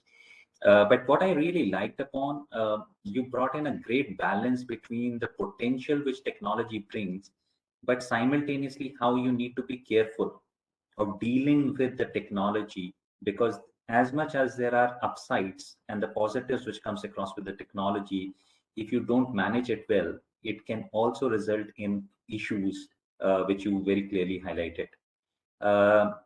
You said you were lucky or unlucky for yourself to be not amongst the data which went out. I believe today in the world, there are only two kinds of, or two categories which exist upon. One who know whose data has been breached, or as we call, have been hacked. And there is a second category which doesn't know that they have been hacked. So I don't know in which category each one of us are today there. There was a whole lot of information. I said unfortunate because otherwise I would have claimed the compensation part of it. So. Yeah, a lot of incidents have brought in viewpoints in terms of how all of us, each one of us, have been trending on dark web. And my classic one is when one of the food chains in India had their data being put up on the dark web. I think pretty much most of the citizens of the country have ordered sometime a food from that organization. And that's how all of our information reached on dark web. So pretty much, today we are in that phase where it's real, it's live, and it's impacting each one of us. But thank you so much for making those points. Zamir, I'll again come back to you for again your thoughts in terms of, in addition to what you said, business process compromise or business email compromises and many other elements, what should we be looking upon? Let me bring in on that note Anurag Sharma. Anurag, thank you for joining in today. It's great to have you on the panel. Obviously, you bring in a wider perspective because you operate around this domain itself on cybersecurity. And it will be great to get your insights as you operate in providing various elements around cybersecurity. What are the new trends that you're getting to see? And as I've been highlighting to Colonel Inderjeet Singh as well as to Zamir, are there some of these easy to use or commonsensical tips which should be followed upon in this current rapidly changing digital threat environment? Anurag. Sure. Thank you, Atul, and thank you for having me on the panel today. Before I get into the question, Atul, you made me think, which category do I belong to? And trust me, I belong to the category where I know that I've been hacked. Just to give you a little bit of a background, I have spent the last 20 years of my life. I'm based out of US in the greater New York area, and I'm a partner with Witham, which is primarily a CPA firm, and I'm a part of the advisory practice in the firm, where we focus on cybersecurity services for our customers. And as a part of that role, I've worked on multiple government agencies, and in order to be able to do that, I've gone through background checks, and my entire history, or baikata, as you say, is sitting somewhere in the server, right, in the Office of Personnel Management's environment. And in 2015, and this is public news now, in 2015, OPM got breached, and allegedly it was the nation state China which was behind that breach. Close to 22 million records belonging to 22 million people who have even remotely ever applied for a job for any of the government agencies here in US have gone through a security clearance process. That data got breached, and unluckily I was one of those entities. So the good part is I got free credit monitoring for life, or whatever that means, right? But the bad part is if you ever go through a background check process, you would realize it's a very, very detailed questionnaire. They're talking about you, your neighbors, where you worked, where you went to school, and it also includes information from interviews from people that you know, right? That is all a part of that package. And just to expand on that, right, the reason why that becomes such a lucrative piece of data for, say, a nation state, even though you can't make money out of that data in itself, is that gives you leverage. Especially it gives you leverage in a situation where now you can use that information. Some of that information can be used to blackmail specific targeted individuals in different parts of either the government or the contractor or different levels in supply chain in order to get a benefit and to meet your objectives. So it's definitely real. The threat is real.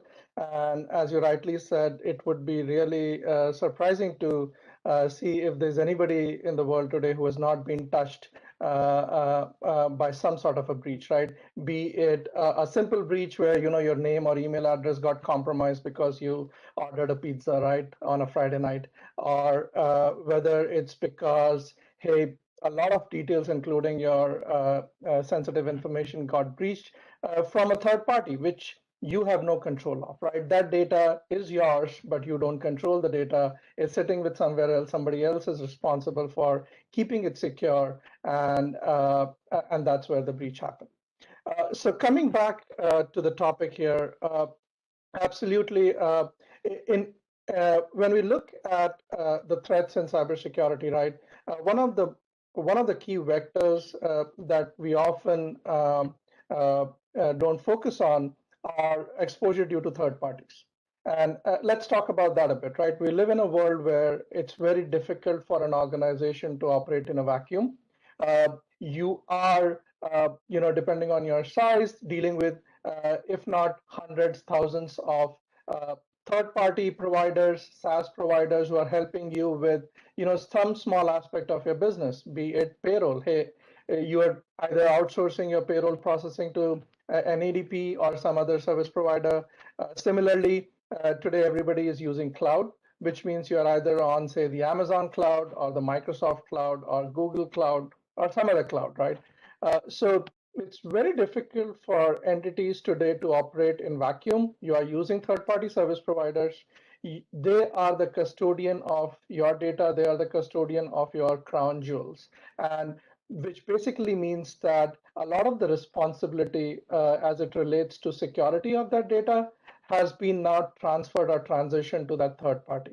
So when you as an organization are looking at what your risks are to your data, you are not just confined to looking at the risks from your own boundaries, your own server room, but now you need to expand that scope and also take into consideration all of these third-party entities where your data is sitting, because that is equally, if not more, relevant to your overall cybersecurity posture.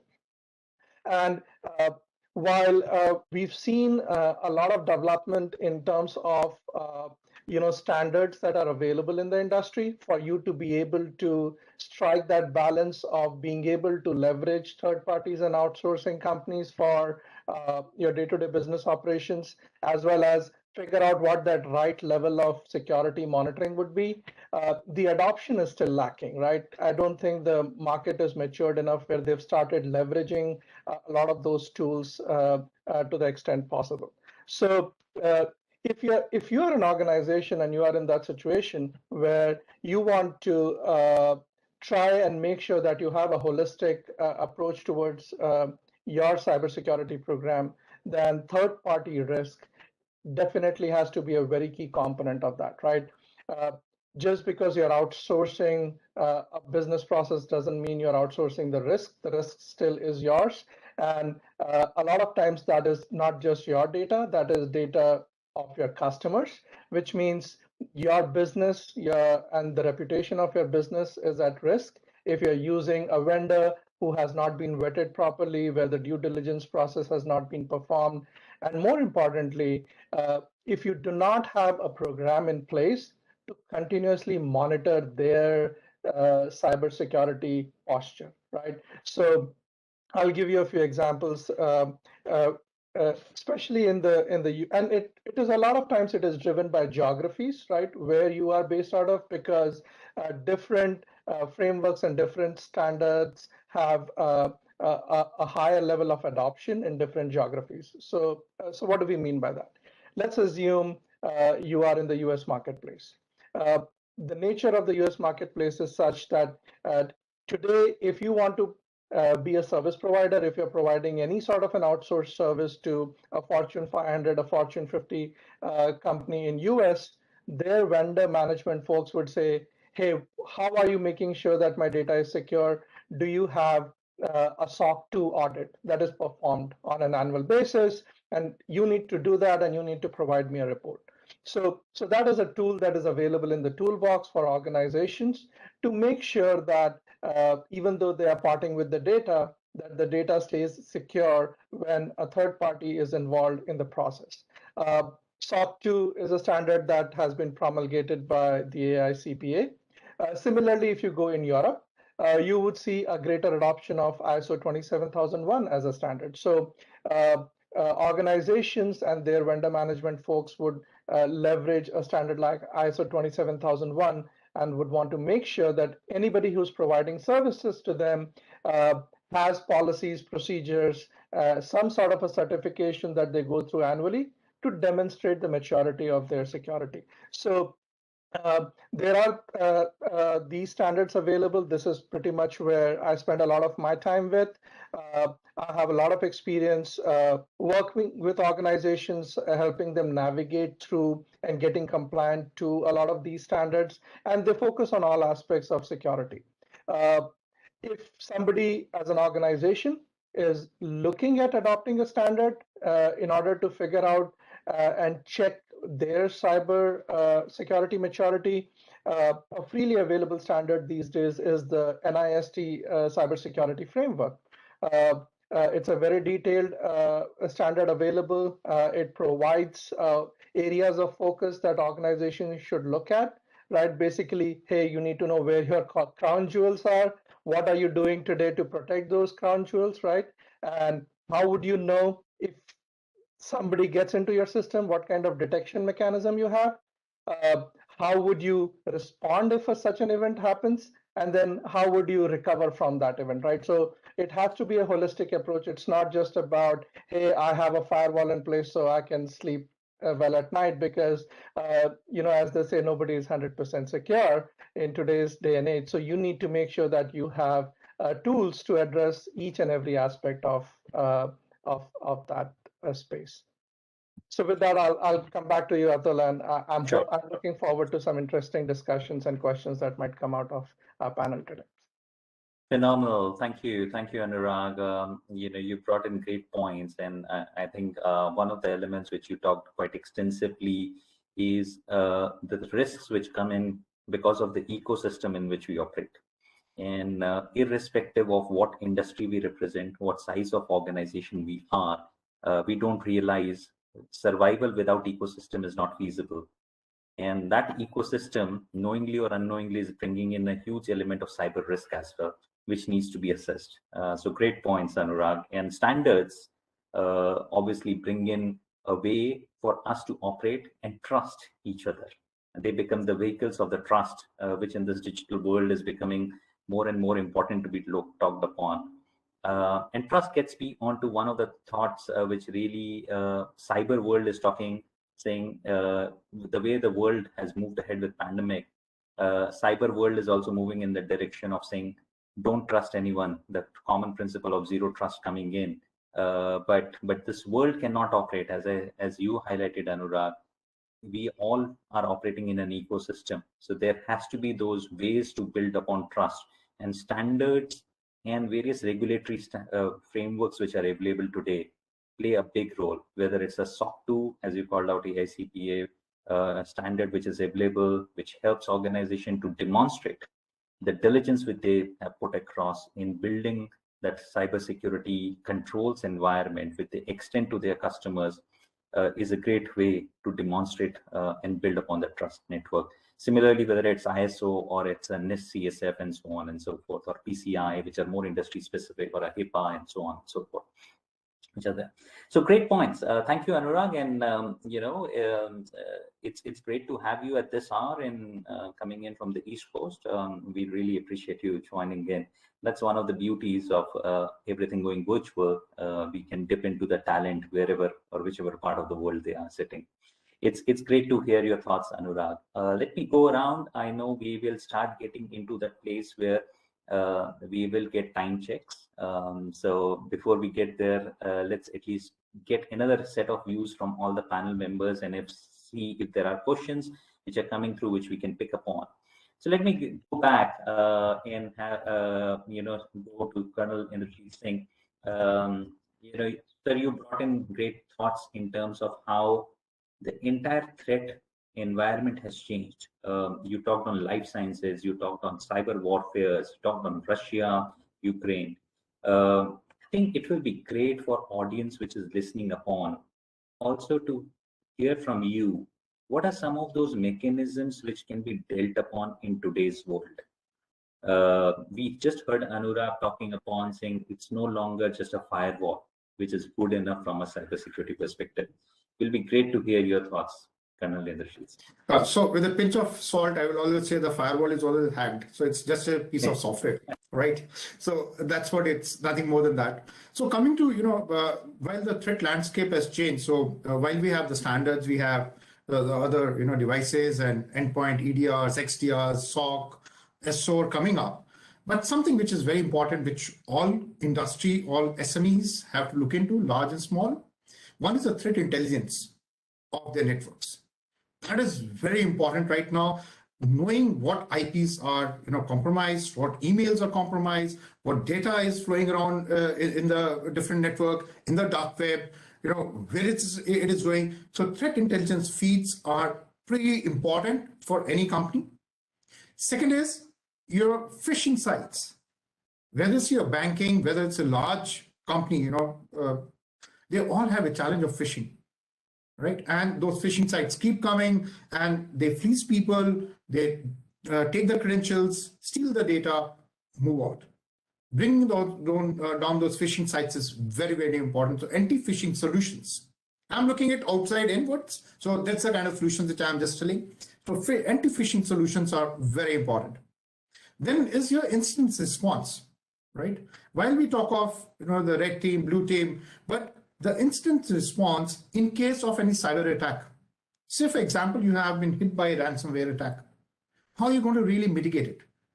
Precautions is one point, right? That's a way of you're looking at it. But how do you really know that you have been hit? Which server is getting compromised? How it's really moving up, right? So you can have the complete view of those kind of cyber attacks. The incident response becomes equally important. The fourth factor, which is very important for all the brands, small or big, is the brand management and brand protection. We have all the social media, where you're always, the brand is being tarnished by some of the companies. Say, for example, some guy coming and giving a loan for just 4%, 5%, some insurance coming up and giving that insurance at a lower rate. This all happening today. So the brand, your logo, your apps, finding out your malicious apps which are there on the stores. How do you really do that?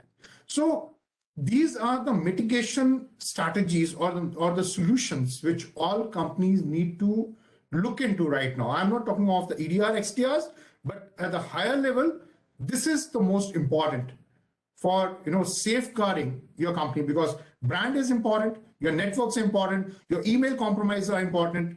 If you're a bank, your credit cards are important, right? Your network vulnerability, if it is there, is pretty important.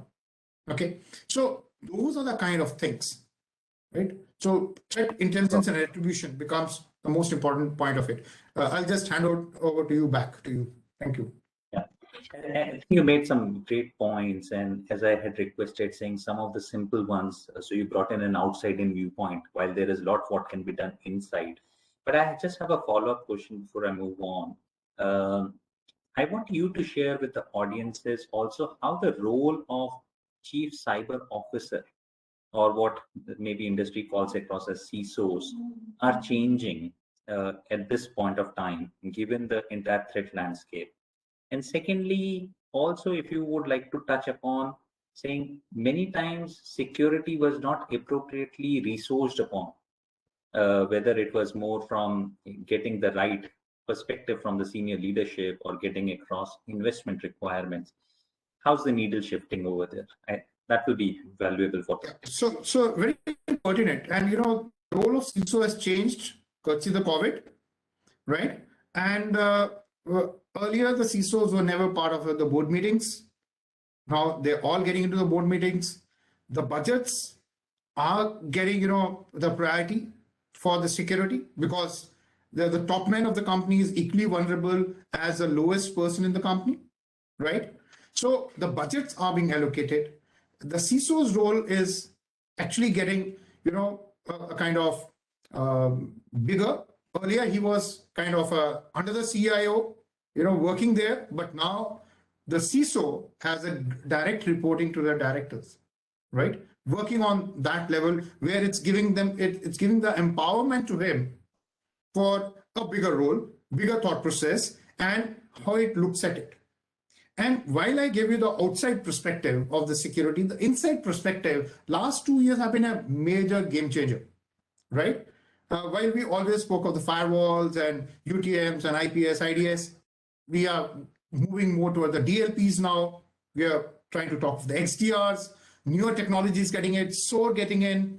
So it all requires a budget. It all requires a thought process. And the way all the leadership is looking at the CISO, because data has become the most important for them. And if you look at it, while we were all working from home during COVID, the data is never going to come back when we go back to the offices. So work from home we have left the data there itself. So now the data has become so very important for all the companies. So one of the tools which all companies are really looking in for is the DLP, right? Where they want to monitor where the data is going, how it's moving around, how the people are working while even they're now still working from home. Most of them are doing so, right? So we are changing, we are seeing a complete, a kind of paradigm shift in the CISO's role. And with the newer technologies, newer budgets are getting allocated. And the way the things have come up, there's so many reports coming up and ransomware attacks really hitting hard.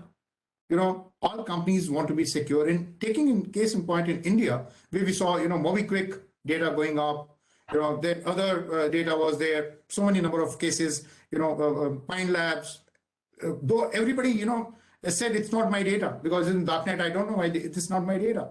But definitely those leakages are a kind of raise the eyebrows on the security part of it, and the companies really know it.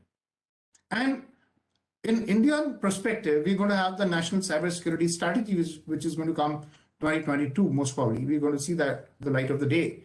And it's going to have a stricter regulations and the stricter rules by the CERT India on the companies, right? So the role of CISOs, which was just a new appointment, has changed to a much larger role, much responsible role, and much prudent when it comes to delivering that. And I'm seeing lots of traction and lots of energy in the CISOs, when they're talking of the technology and going forward to looking at the security part of it. That's phenomenal. That's great to hear. In fact, just as a reference, what Colonel Indrajit Singh said is becoming a big shift over the last 2 years. In fact, we as KPMG came up with a publication called The CISO's Role Transforming from someone who was really following regulation to someone who's influencing, as Colonel Indrajit Singh said, being in the boardroom and influencing the future decisions is what CISO's role is changing. So from enforcer to influencer is the journey which CISO has covered upon. Thank you, Colonel Indrajit Singh, for saying and highlighting those elements. I'll move forward because Zamir, I know you covered quite a lot in your initial conversation as well, but we just picked up on this thought on the regulations and how the regulations are emerging in country India. Colonel Indrajit Singh talked upon the National Cybersecurity Strategy to be coming out in 2022. There's already a lot of conversation going around on data protection measures and the regulations to come across. Given your legal counsel, Zamir, I would just like you to bring it in and share your thoughts at this point of time, saying where we are and what we should be looking on as we move forward from here. So on the data protection side and privacy side of it, I was part of the discussion when the law also was at its original stage. It's still a bill not formed into the law. And the best example we could give that is that if you're thinking that your PAN card, your Aadhaar card is saved, I think it's a wrong assessment because there might be thousands of companies situated in Gurgaon who might have a copy of that. So that was the first challenge which came up before these authorities while the framing of law was being done. So data privacy and your data protection will always remain a challenge, because while this is a legacy problem I'm talking about, there are certain other legacy problems which we are facing where you have tick mark 100 times on 100 websites and apps who have told on their terms and conditions that we'll be sharing your data with X, Y, and Z.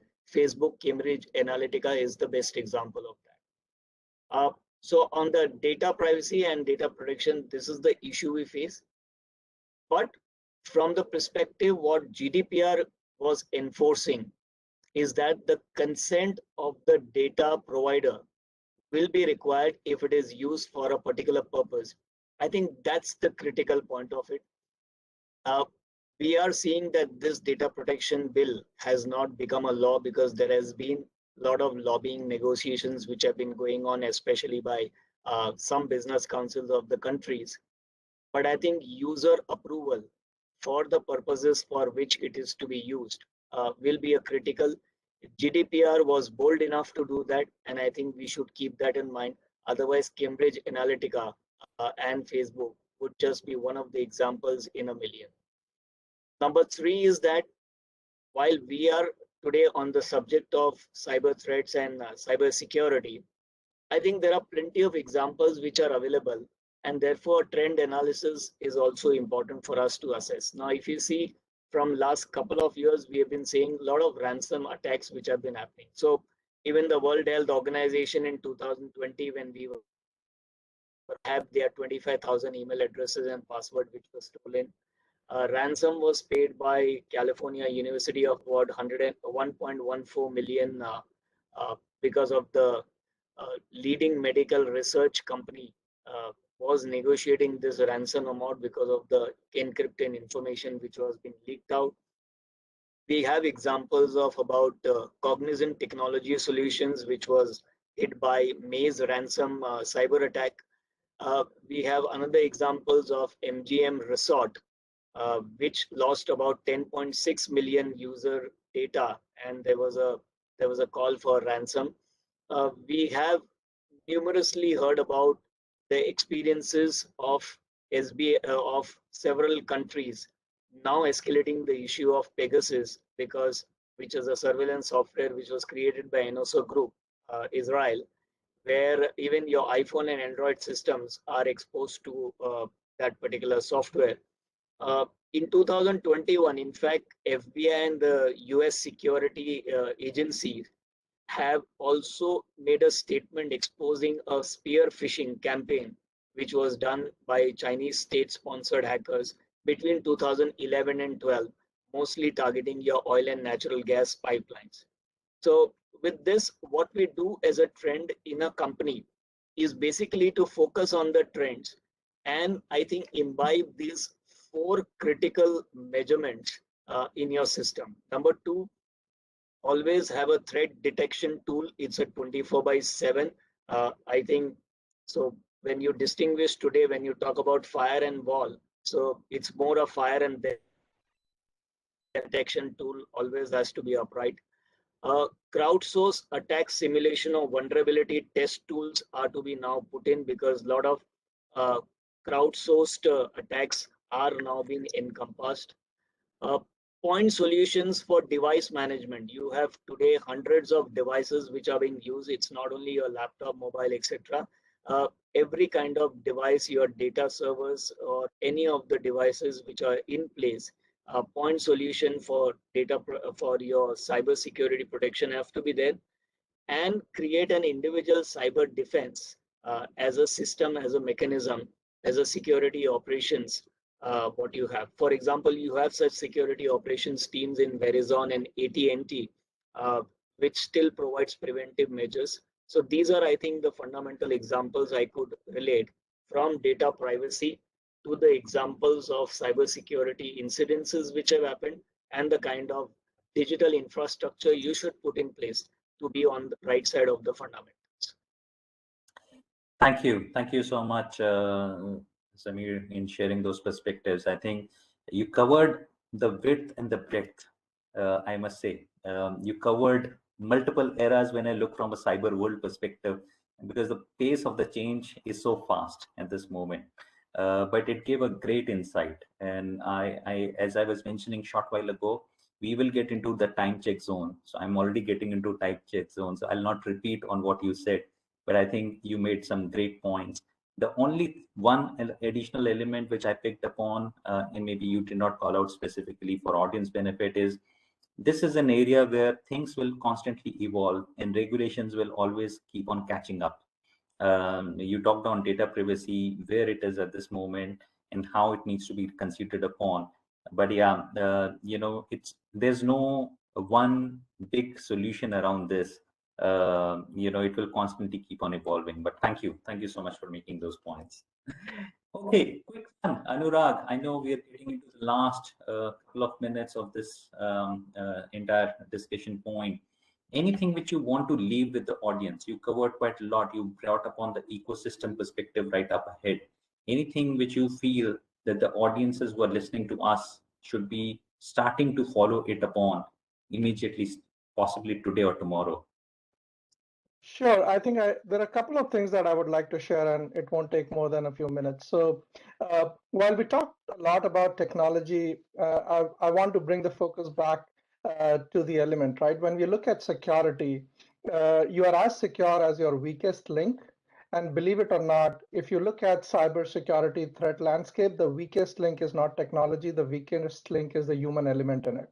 So whenever I'm working with any organization, I always say you can make whatever millions of dollars of investment in technology that you would like to.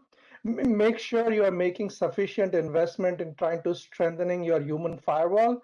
Train your employees, because it's John Doe sitting in the HR department, right? Who's going to click on the link, and that will bring the entire organization down. It's not, your folks in the IT team who will drop the ball on that. So it's important that we invest on training, making sure that you train your employees to know, what to click, what not to click. That brings me to my second element, and this is just an example, right? All of us are aware of phishing attacks. We know we get an email from a Nigerian prince who wants to transfer all his wealth to your account, right? The latest version of that is QR code. Now, just imagine, right? How easily you go to a restaurant. In order to check the menu, you would scan the QR code on your cell phone, or you would stand outside a shop and scan a QR code. A QR code is nothing but a link. So if I'm a hacker, all I need to go and replace that QR code with a malicious QR code. And now anybody passing by who's scanning that QR code is going to end on my website, and that becomes a potential point of attack. So think before you follow these basic steps in life, because all of these can be misused. Password, believe it or not, we still live in an age where half the world, if not more, runs on passwords. I follow a technique. I think a lot of our attendees would help from it. Instead of thinking of words, think of your favorite song, right? I have my favorite song. Pick the first letter of each word. And if it's a Hindi song, that is great, because it is difficult for somebody to guess, right? Especially a hacker sitting out of India. Pick the first letter of each word. And now you got a 12-letter, 15-letter complex password, which is easy to remember, because all you need to do is hum your song and type the password in, right? Without even trying to spell it out. It all comes down to one simple thing. There is no such thing as absolute security at all. Hackers are lazy. They will go for easier targets. So, it's like if you're in a jungle, you don't need to run faster than the tiger in order to save your life. All you need to do is run faster than the person next to you. And that is more than sufficient. So keep that in mind.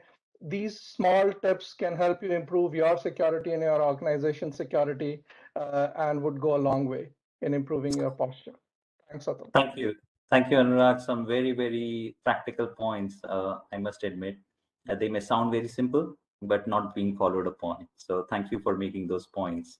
And with that, I think we come to the end. As has been said, Anurag reiterated, there's nothing called cyber as a perfect world where you will be cyber secure. Only thing which one has to be is cyber resilient. One has to continue improving and enhancing the resilience levels to survive and continue to prosper in this world. I would like to thank the organizers for hosting us for this event, and also my fellow panel members, Colonel Indrajit Singh, Zamir Nathani, and Anurag, for making sure that we had an interesting conversation. With that background, I give it back to Santosh. Thank you very much, Mr. Gupta, and all the eminent panelists of this session. I look forward to your continued participation in our engagements and the future programs. And now moving on, we have another session on mitigating and investigating digital asset fraud, including the cryptocurrency fraud related aspects. And I have been assigned this task by the team, as well as on call of Binod Kashyap sir, who said that why don't you moderate the session. In fact, this subject has been of my personal research interest and academic interest, rather, I should say. The participants may be aware that in my maybe earlier tenure at ASSOCHAM, we were the first to talk on the subject on any particular public forum, very first time in India across states. That was the date. I remember that was the 3rd March 2017, and since then, a lot of evolving phases are coming up. And I remember that time when the participants, speakers, regulators, they were part of the conference. They mentioned that some of them, they started discussing, I am the good actor, you are the bad actor. And then finally, who is the good actor, who is the bad actor, that is subject to be decided by the authorities and jurisdictions across legal framework that we have in place in country. But that subject would finally, that conference would finally lend to a conclusive, great outcome of the conference, wherein the stakeholders, including the regulators, they came out with a lot of, policy suggestions, a lot of press releases, and then that made a buzzword around the subject that time. And since then, I have been researching and discussing and learning about the subject rather as in academic interest of myself. And I could fortunately in between, I could take the time to be the part of Ministry of Corporate Affairs think tank, and I was the part of the developing the module which was used for imparting the training for the resource persons of the ministry that was they were being hired empaneled for the purpose of the investor protection and education training across country to the mass audiences. So coming back to this subject, if you look at the recent most time which is happening, I will just give some opening remarks about the subject of the cryptocurrency. Rather, I would love from experts, those who are going to join this session, they are with me here. I would learn from their presentations. If we look at the recently this year, we have seen in India that there are a couple of developments happened in the space of digital assets or virtual assets or including cryptocurrencies. After all, the gains from crypto assets are under 30% direct tax bracket, and there is no setup of the losses allowed. And as per yesterday's news, is flashing across, the Advertising Standard Council of India has come out with guidelines that all virtual assets, products and services should carry a disclaimer in a specific word saying crypto products and NFTs are unregulated and they can be highly risky, and that many there may be no regulatory recourse for any loss from such transactions. This ASCII, they have asked the exchanges to give a disclaimer in prominent and unmissable manner and has issued guidelines for them on how the disclaimer should look like in the print, video and audio format. Recent mostly this has happened. I have something that may be of interest to the participant over here, and that can be way forward of the discussions on various forums, maybe to take it forward to the regulators. And this will be my personal view and thing about the view of the ASSOCHAM as a whole. So that's the caveat of mine over here. That's my personal view. And I wish to discuss about the term KYC, which was touched by today's special guest, Dr. Triveni Singh ji himself in the inaugural session. And this KYC, that is in context of crypto users as well as cryptocurrency exchanges or wallet service providers, and also about which the investor of this country deserve to know and decide whether their KYC compliance is legally used or misused by the wallet service providers, particularly those which are not recognized entity as financial intermediary or the exchanges for financial intermediation. And then why do we call them cryptocurrency exchanges? There are several questions pertaining to the KYC. And they may be the questions to be answered by the experts. They may be for the further research on around, and then that will be taken forward for kind of the regulatory framework that the government may be considering. So this is very much pertinent, and I like to invite a debate on the topic separately if needed, and how and in what capacity the cryptocurrency exchange platforms or wallet service providers in India claim to have KYC compliant users, and what does it mean to the users? This is the question. How do the regulators and government take it? Now, the cryptocurrency exchanges, are they collecting the very sensitive KYC information of wallet users as financial intermediary in an unauthorized manner or authorized manner or in an illegal manner? Who has allowed them to collect the KYC related information of wallet users? Under which of the existing guidelines of RBI Act, or maybe under the SEBI Act, or maybe under the Companies Act 2013, or Chit Fund Act, or any other act or provisions in this regard? So that's my question and quest to learn about. And the cryptocurrency trading or wallet service providers are existing in India. I have found that they are in three forms in existence. One are those which are registered under Companies Act 2013. Second are those registered as limited liability partnership under LLP Act 2008. But they are for activities that clearly mentions other computer related activities, for example, maintenance of website or other forms, creation of multimedia presentations or other forms likewise. That does mean they are allowed to do and provide the cryptocurrency related wallet services. It gets covered in the kind of services which they are registered for. That's another question. So now third are those which are registered entities presently active, but cryptocurrency exchanges services are non-active or they have disappeared from market. That means their objective of channelizing funds from public is achieved. They do not want to publicize their presence in India with similar names. And they may be under second phase of launching in other names for the similar activities to apply on gullible investors in future. And the fourth category that I have found after working around the various informations which are available in publicly domain across the segments. So fourth are those which are active, but they are not only active but they are hyperactive in the country. They are but they are unregistered and unrecognized cryptocurrency platforms in India. They are registered outside India. And they are channelizing funds from public in an absolute illegal manner from Indian savers, and so far they are far from eagle eyes of the regulators in India. Now my question is, are they complying the provisions of any of those acts under which they are registered? According to the laws or the act of this land, to my information, I couldn't get the answer up to 99%. And if this is so, if no, and even if then they are doing so, then be ready for tomorrow when the KYC may be demanded by any of the street vendor selling juice corner at the juice corner, maybe at the samosa wala. Will it be fine with us, all of us?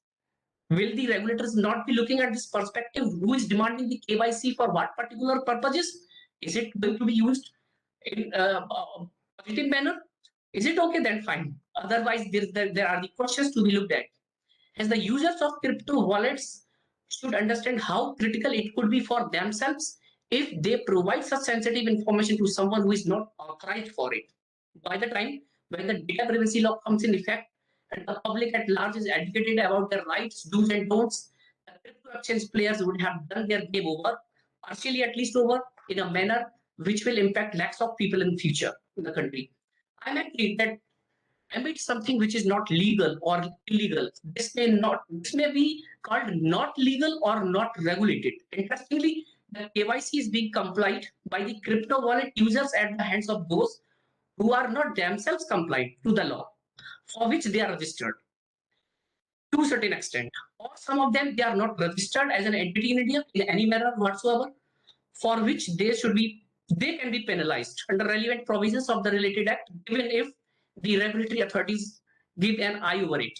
So I believe that none of the authorities or government have possibly at all considered this very important aspect so far. Hence, these are not only the investments, but also the personal data of so-called KYC compliant wallet users. They are at a very, very high risk where they may lose everything what they have. So to address various things pertaining to crypto subjects, digital assets, we have very, very eminent panelists to share their views. First of all, I would like to introduce and invite international expert on the subject. We have CA Binod Kashyapji. He is the co-founder and director of NextGen Knowledge Solutions Limited. He will be sharing his international perspective, exposure, and experience what is going across in the world around the subject of the digital assets and the cryptocurrencies. So I would like to invite and welcome respected CA Binod Kashyapji. Over to you, sir, for your special presentation. Thank you, Mr. Santosh Parashar. I would like to share my presentation. So please allow me the sharing rights. No, I can't share the content. Please give me the rights. Team IT, can you please give the rights to sir?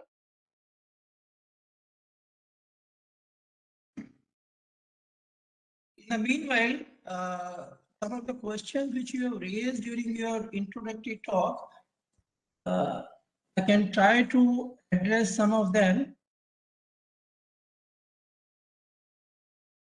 one of the question which you have raised is about cryptocurrency. As on date, there is no regulation in the country for either banning or regulating cryptocurrency. And as the general provision of the law says, law does not say what you can do, law says what you can't do. Okay. There is no prohibition on cryptocurrency transaction on these exchanges, wallets operating in the country. And it is, you know, like there is a saying, wild, wild one, it is like that only, because there is no regulation. Now, I think this presentation is visible on the screen. I can start with the presentation. Yes, sir, that's visible, please. And maybe, you know, at the end of the presentation, then we can take up some more questions if there are any. First of all, I would like to say a big thank you to ASSOCHAM for organizing this conference and inviting me to share a few thoughts. And let me briefly give you an introduction about myself. I'm a UN CFACT expert and head of Indian delegation at ISO TC295, which is Audit Data Services. Then I am also a member of ISO TC307, which is on blockchain and distributed ledger systems.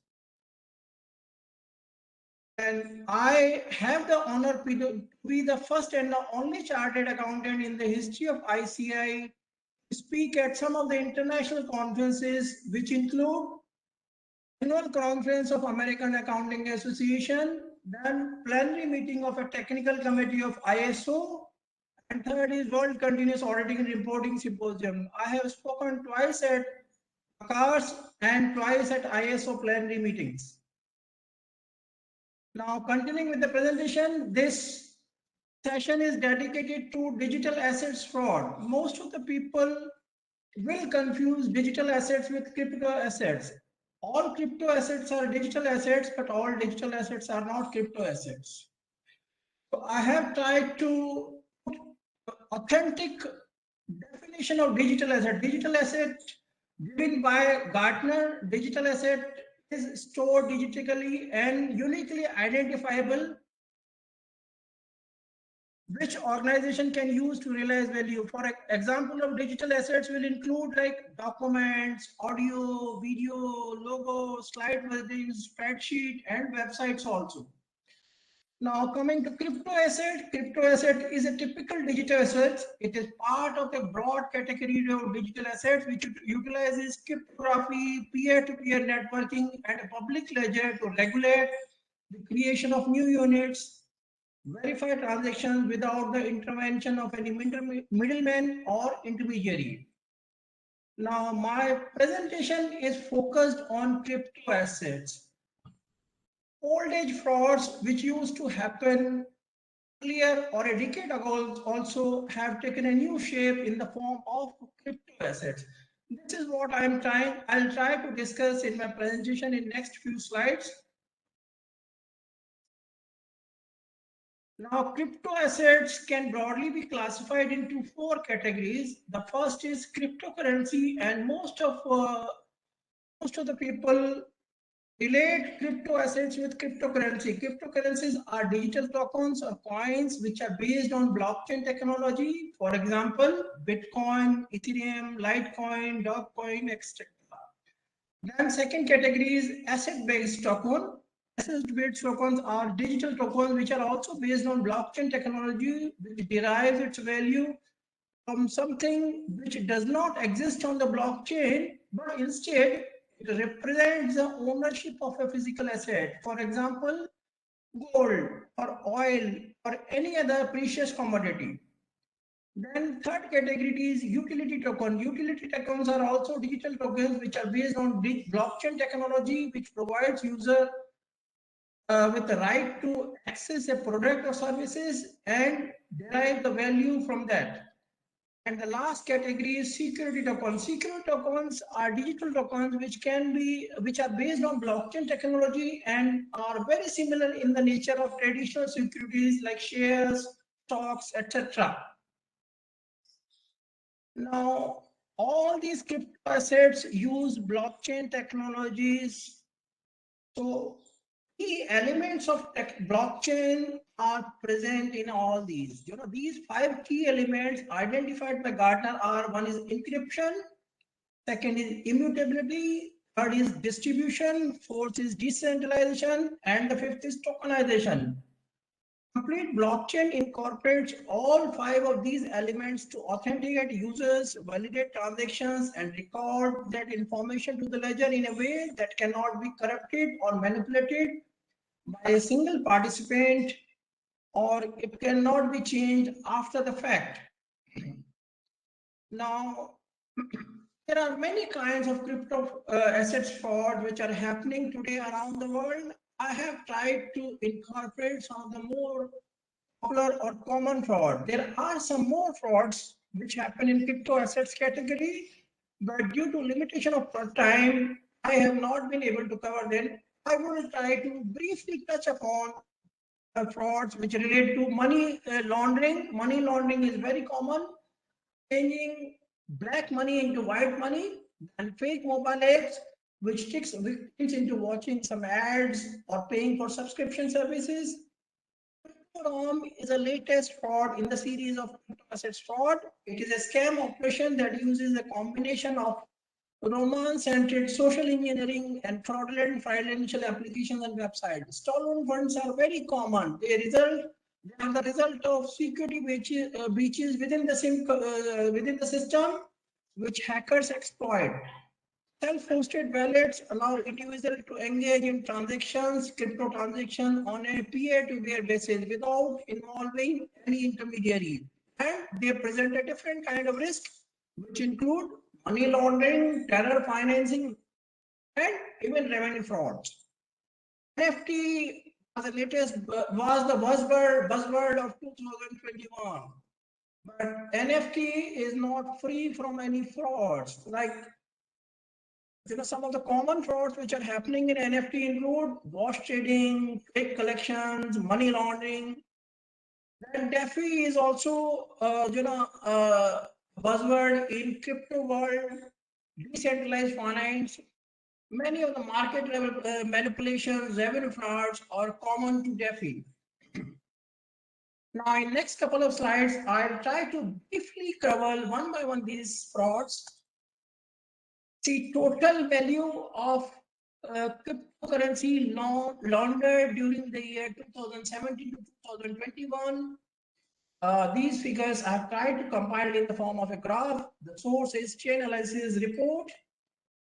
Money laundering in the year 2021 was $8.6 billion. How criminals can misuse crypto assets?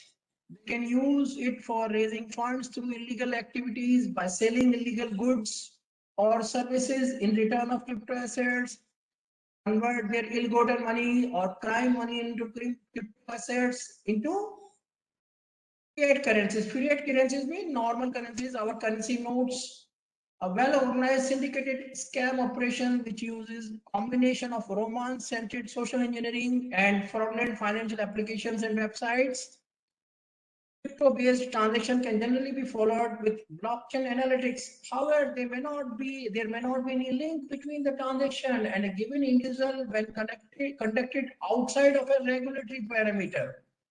And then criminals can use mixers and tumblers to break the link between crypto transactions. Converting fiat assets which are in the nature of white assets, can be converted into crypto assets, exchanging crypto assets, conversion between crypto assets and converting crypto assets into fiat currencies. An online company can accept crypto payments, and it can be formed to legitimize some of its income into clean, dirty crypto money. Now, some of the key red flags, money laundering are like red flags of all traditional money laundering applies to crypto-related frauds also. Then other red flags could include like bulk of clients' source of wealth is derived from investment into crypto assets without any paper trail. Client source of wealth is disproportionately drawn from assets which originate from, say, virtual asset service provider or VASP, which lack anti-money laundering or combating financing of terrorism controls, AML and CFT controls, they are popularly known as. And client utilizes crypto asset exchanges in high-risk jurisdiction which lack AML and CFT controls. A client may frequently change their identification information, including email address, telephone numbers, IP address, etc. Regulated cryptocurrency exchanges means exchanges which are non-AML and KYC compliant. See, for an exchange to be AML and KYC compliant, there need to be a regulation which requires these exchanges to be AML and KYC compliant. That does not exist today. Gambling and gaming sites, use of mixers and tumblers, for example, Anonymix. Crypto ATM with a weak risk management, prepaid debit cards. Now, in some of the jurisdiction or some of the countries, it is an obligation to file suspicious activity report with respective financial unit or intelligence unit of that country. For India, there is an obligation on bank and NBFCs to file cash transaction report with financial intelligence unit, and also suspicious transaction report which needs to be filed with financial intelligence unit. Now, another category of fraud is fake mobile apps. Now, I have tried to put 8 fake mobile apps in the slides which have been identified by Trade Micro as fake mobile apps, which includes Bitfunds, Bitcoin Miner, Bitcoin, BTC, Cryptoholic, Daily Bitcoin Rewards, Bitcoin 2021, MindBitPro, Ethereum. Now, there are a few steps which one can take to avoid these fake cryptocurrency mining apps, which include checking of reviews before downloading any crypto mining app from Play Store. Then if any app claims to waive the handling and conversion fees, then there is a very high chance, high probability that app is a fake app. Another way to find out the cryptocurrency mining app is fake is by putting a random set of letters and numbers at the cryptocurrency wallet address section. If it accepts anything, then it is a fake cryptocurrency mining app. Then after mining some cryptocurrency, one should restart the device. If the counter resets to 0, then again it is a fake app. These are some of the very elementary checks which one can use to identify whether if a cryptocurrency mining app which is using, he or she is using, is a genuine crypto mining app or it is a fake app. It's the latest fraud in the series of crypto assets fraud. Romance scams have got very high profile attention thanks to this Netflix show, The Tinder Swindler. I'm sure some of you might have seen it on Netflix. The difference between the Tinder Swindler and CryptoRom is that CryptoRom doesn't require personal interaction. It's a well-organized, syndicated scam operation which uses a combination of romance-centered social engineering through social media website, which could include, say, Facebook or Instagram or other chatting websites and fraudulent financial applications and websites. CryptoRom typically starts with, say, social engineering attack in which a fraudster beats victim to dating apps like Tinder, Bumble, Facebook texting, etc. And this is also using Apple's test flight for CryptoRom scam. Test flight is used for testing the beta version of applications before they are submitted to iPhone's App Store before distribution. But test flight signature is available as a hosted service for alternative iOS app deployment, which is extensively used by CryptoRom authors. And while this App Store has a very severe review process, the same severity is not there in case of test flight.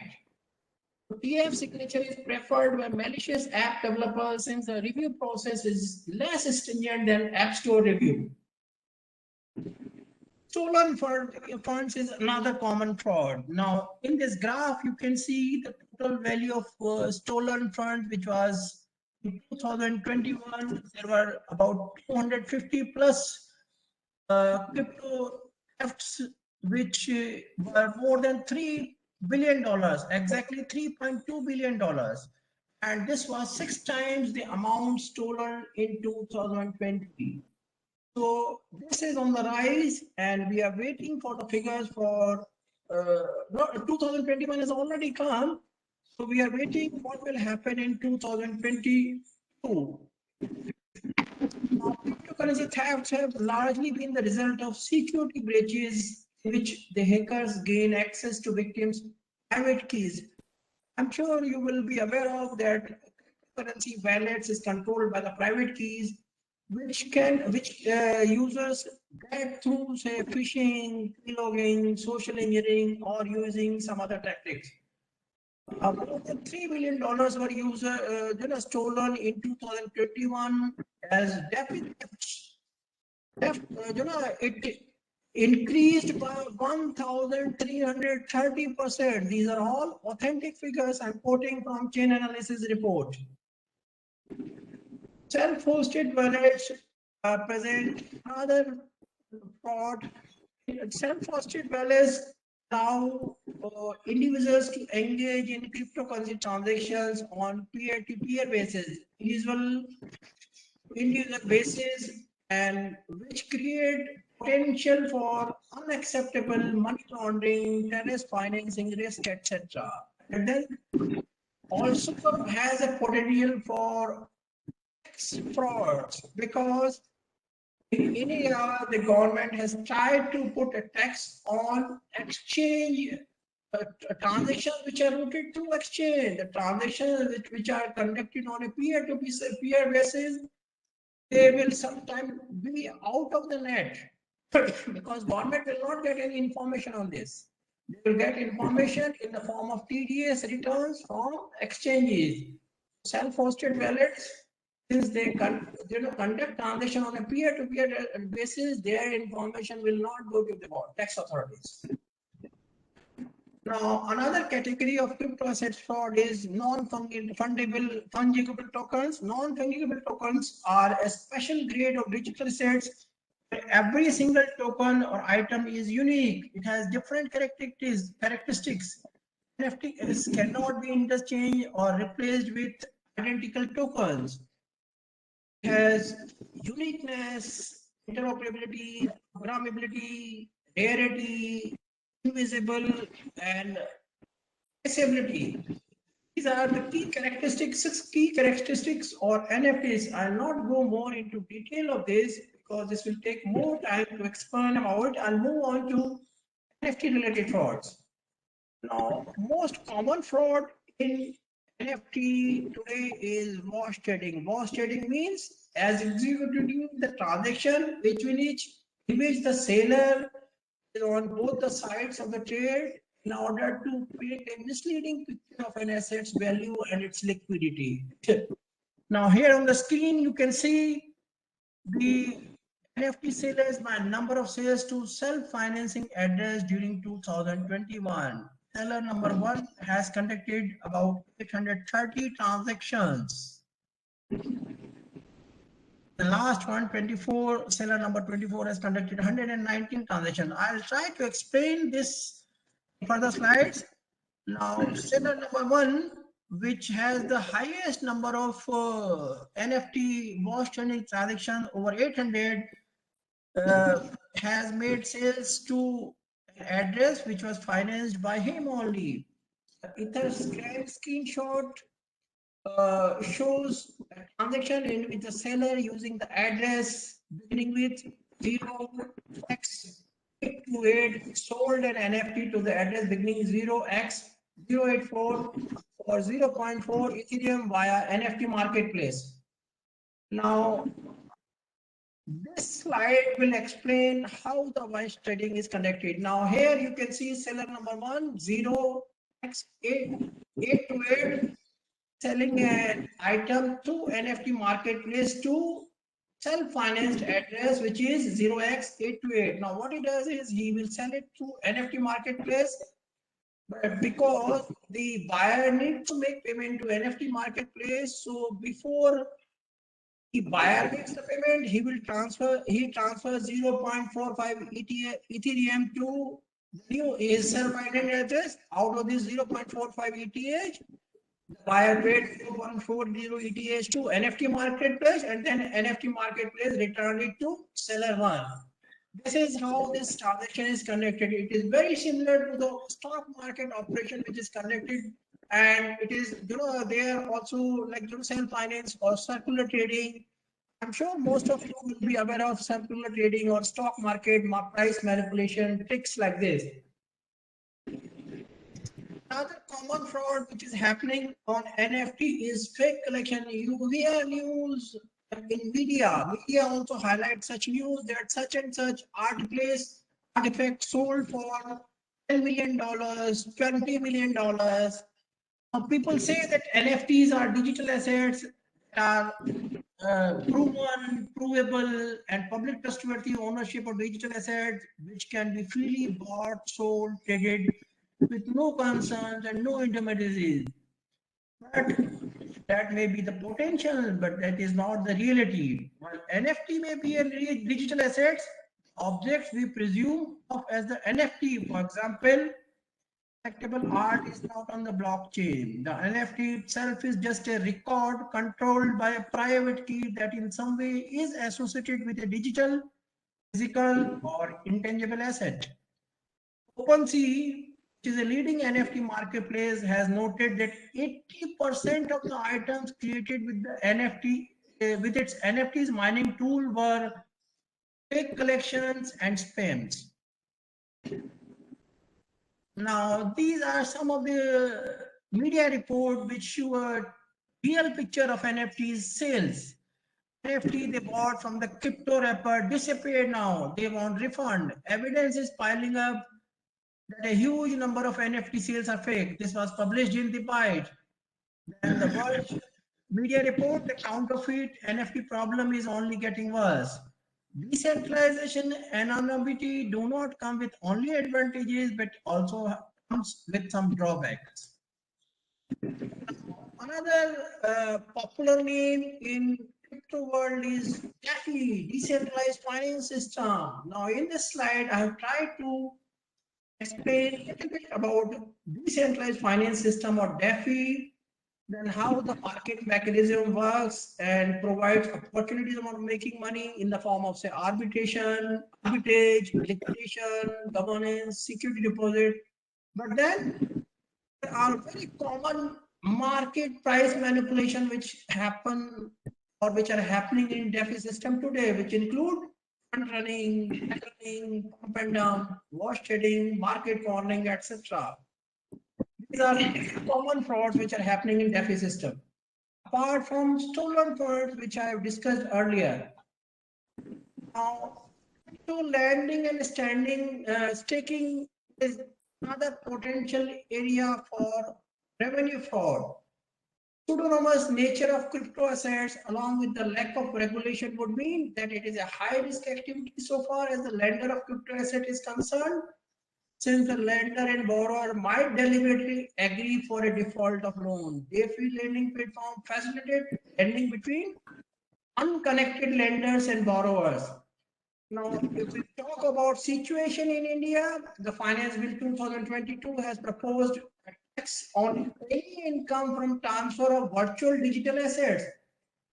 The definition of transfer provided in Section 247 of the Income Tax Act 1947 does not include crypto lending and staking, which is a big loophole.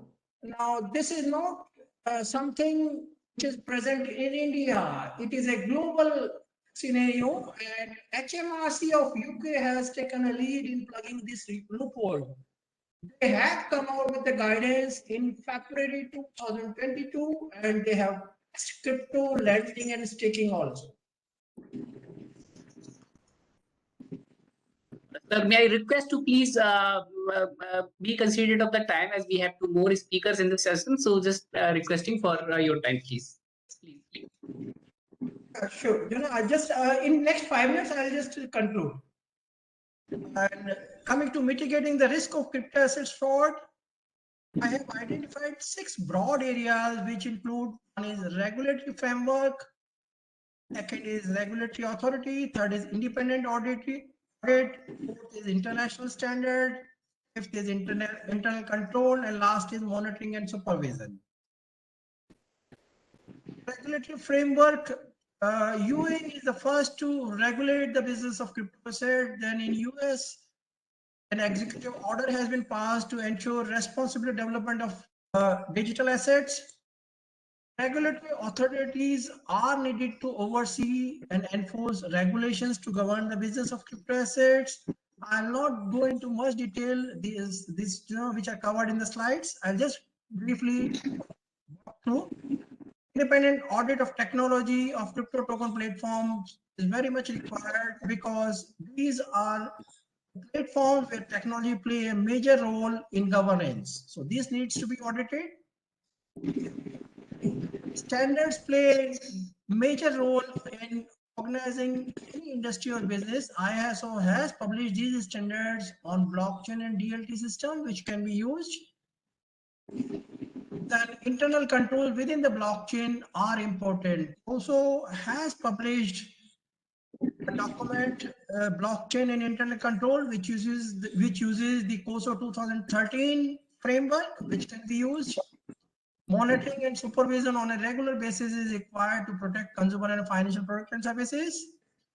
Coming to the future of crypto transaction fraud, Gartner has predicted that criminal cryptocurrency transactions will drop by 30% by 2024, and they have identified 4 developments that will help in this. One is blockchains are becoming more transparent than fiat payment network. There is an increasing emerging blockchain intelligence market, and governments are on top of it. Third, last is virtual asset service provider will protect us. This was all about the presentation on crypto assets fraud. Thank you. Now, in case there are any questions, I'll be happy to answer that. Jolly sir, thanks for your extensive presentation on the subject, and I will be definitely coming back to you on certain questions. Before that, I would like to invite Mr. Suresh Kola.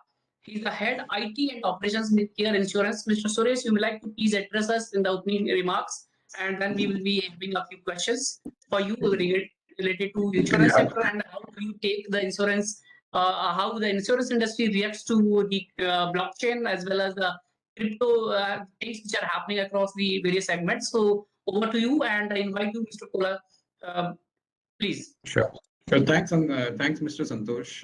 I would like to have a very brief talk on how, so I've been hearing about fraud and controls and different kinds of frauds that can happen around the crypto assets. We are just here. I would try to highlight somehow insurance industry would benefit from some of the blockchain technologies that are available, and I'll try to elicit upon some of the use cases, and also some of the challenges that we see which will lead to scaling up, and obviously regulations, control, monitoring. Some of those things will start playing a lot of play, which would eventually enable to scale up some of these solutions.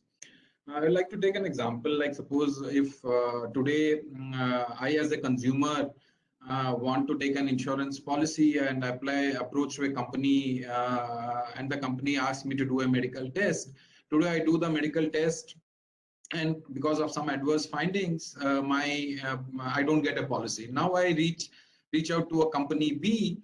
The company B again asks me to do the same or a similar same kind of a test. So again, I have to go through the whole process. And so imagine, but if this company, both these insurance companies were part of a blockchain network, the kind of information exchange that would happen, that the kind of easing of the process that would take place, and the kind of administrative costs that would start showing benefit to the insurance companies This is one use case. Similarly, on the claim side, if I look at if you talk about a death claim, today the moment if there is a death claim, the nominee is expected to inform the insurance company. Then the insurance company nominee will take the death certificate, go to the insurance company. The insurance company would do its own due diligence and then come back and do the whole payment process. Imagine if the hospitals, the agencies, the insurance companies, all of them are, if they are part of this network. What happens the moment a hospital notifies a death? The death certificate, hope comes to the insurance company. Insurance company would be able to do a match whether this is a customer of mine. If yes, then what it would do is then the process of whole claim adjudication would get triggered. Similarly, what we also see is on some of the other positive sides is a lot of data which is residing outside the purview of the insurance companies. For an health insurance company, it would be with respect to the health data of the consumers, or if it is from motor insurance, it would be about the driving habits, the way the person is applying brakes, what is the color of the vehicle, some of those things. If this information is made available through a blockchain network, the kind of product innovation and personalization that it would happen. Today, companies are doing it, but they are doing it on a one-on-one basis. But the moment they happen through a common source, the amount of innovation and the speed of innovation would start increasing. And also what we are seeing is because of doing all of these things now with blockchain, a lot of our processes which are today might be manual or paper-based processes, they could start getting digitized. And the moment they start getting digitized, the kind of fraud that we see in the claims process, etc., would start coming down. But yes, is it very straightforward? The answer to that is slightly complicated, because there are multiple stakeholders who would have to come onto this platform. There is the concern about privacy of the data belongs to whom, the consent from the consumer to share this data on these networks. Some of these things will have to be taken care of. Obviously, what is the ability to do a quick POC so that the whole ecosystem starts and understanding the benefit of doing some of these things.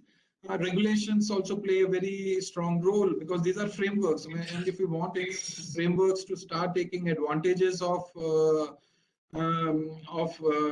frameworks to start giving benefit back to the ecosystem, if there are regulations which guide how things to happen, obviously that would again help in attaining scale. So with that, Mr. Santosh, I would like to hand it back to you. Thank you, Mr. Kola. I will definitely coming back to you with a question that we have received from participants. And now I would like to invite Mr. Ghanshyam Singla. He's a group head of internal audit and forensics with Paytm. So what you, Mr. Ghanshyam?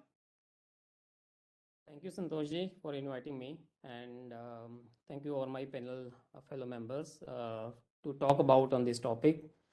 So I think a lot has already been spoken about on the cryptocurrencies, blockchain, and also the potential frauds which are happening on using this technology. And some of these frauds are like, fundamentally can be going very, very wrong, especially in terms of like terrorist financing or money laundering or similar subjects.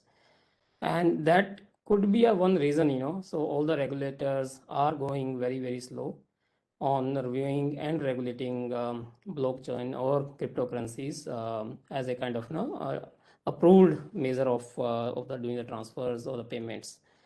So it has its own kind of inherent risk and potential fraud areas, and that reason it's going very, very slow.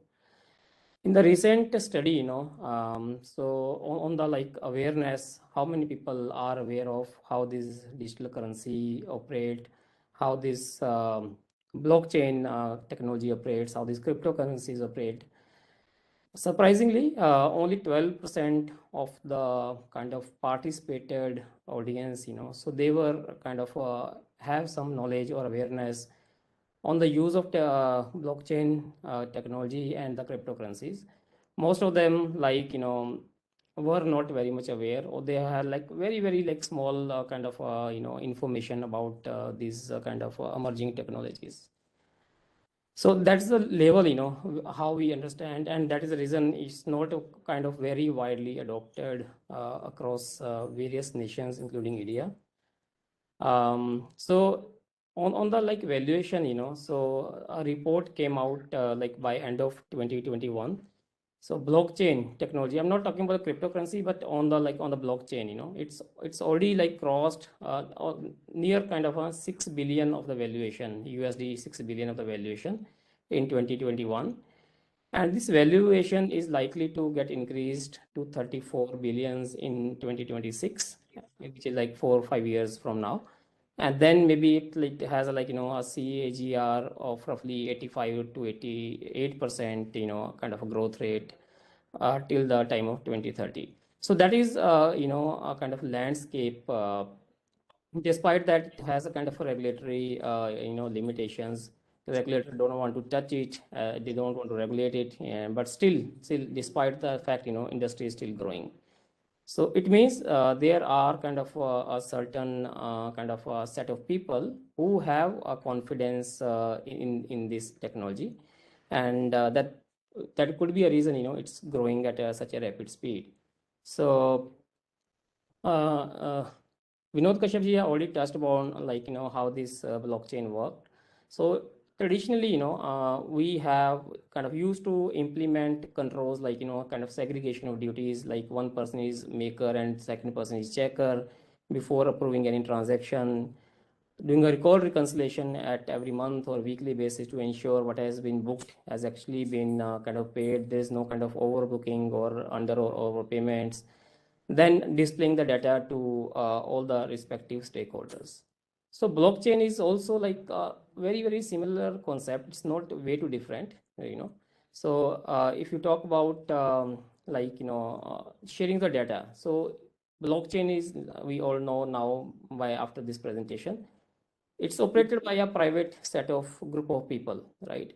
So whatever transactions are happening in this on this blockchain kind of a link, so these are viewed and these are approved by all the participants of that blockchain. And once this transaction is entered, it cannot be reversed. It cannot be changed. If, like, let's say, for example, any transaction need to be updated, it has to be dealt with a new transaction. So it will have a good kind of audit log. And each information is operated as a chain. It is a block, and after every information, a new block is kind of created, and all these blocks are interlinked into a chain. That could be a reason it called as a blockchain.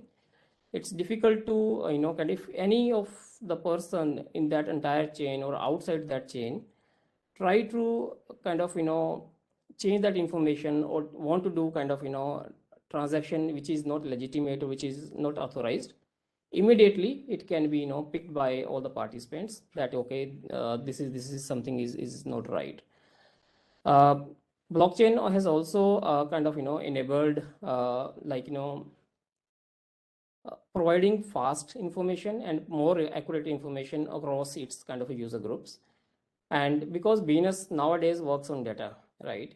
If data is moved at a fast speed and data is accurate, I think that's the best set of examples or best set of practice which everyone want to follow, and blockchain enables that. So that is like key reason, so why blockchain is getting adopted in nowadays in many industries. Cryptocurrency, yes, because of the financial elements involved, it has its own limitation, but it can be used also various other industries. Mr. Kola has talked about the uses in insurance, like uses of a unique kind of information by various different insurance companies. So that could be one example. Likewise, uses of CIBIL scores, right? CIBIL scores are unique to a one person. Any financial institution who want to extend any credit facilities to a particular user, so they can easily kind of get a history of that applicant along with the score, and also the history of the payments or repayments done for the other credit facilities taken by that individuals. So that is a very good example of a blockchain. And likewise, wherever data can be shared with a different set of people, I think use of blockchain would be a kind of use in the future. It also helps to optimize the cost, because the same procedure will be adopted by the different industry every time, so they can join their hands, right? Instead of repeating everything, so they can rely on a common set of information. But yes, to rely on that kind of set of information, someone has to be fully comfortable, okay, so the information which they are getting is accurate and is authentic. Thank you, Mr. Singhal. I will be back to you with a question. So now moving on to Binod Kashyap ji, I have a question for you. As you notice that there are the examples set out in the Indian context where the people have made a good fortune out of the cryptocurrencies, as well as there are many people who have lost their wealth, and they are not coming forth even there to complain about, because they know that there may be charges and they will be held responsible for what they have been doing otherwise. So how do you think in the emerging global scenario, as well as in Indian context, how do you take the possibility of the prohibition on crypto assets, private crypto assets or private cryptocurrencies in Indian context, whereas globally things are changing, and especially the use case which is emerging in the UAE. So what is your take on this? Very brief answer, sir. Very intelligent question, Santoshji. And I will prefer to split your question into two parts. One is prohibition of cryptocurrency, then second is prohibition of crypto assets. So far as currencies are concerned, issuing currency is a pro-sovereign right. No government would like to dilute this right, including Indian government. So I don't see Indian government allowing any private cryptocurrency operator to issue private cryptocurrency in future. It is only the Central Bank of India which will come out with central bank digital currency or CBDC.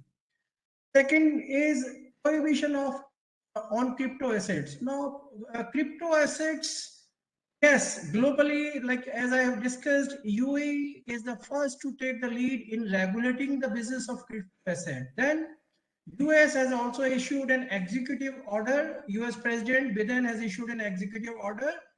So going by the trend, there is a potential for crypto assets, and I wish if the government of India reconsiders the prohibition on crypto assets, but I will add a proviso: there should be adequate regulations to regulate the business of crypto asset. There should be a regulatory authority.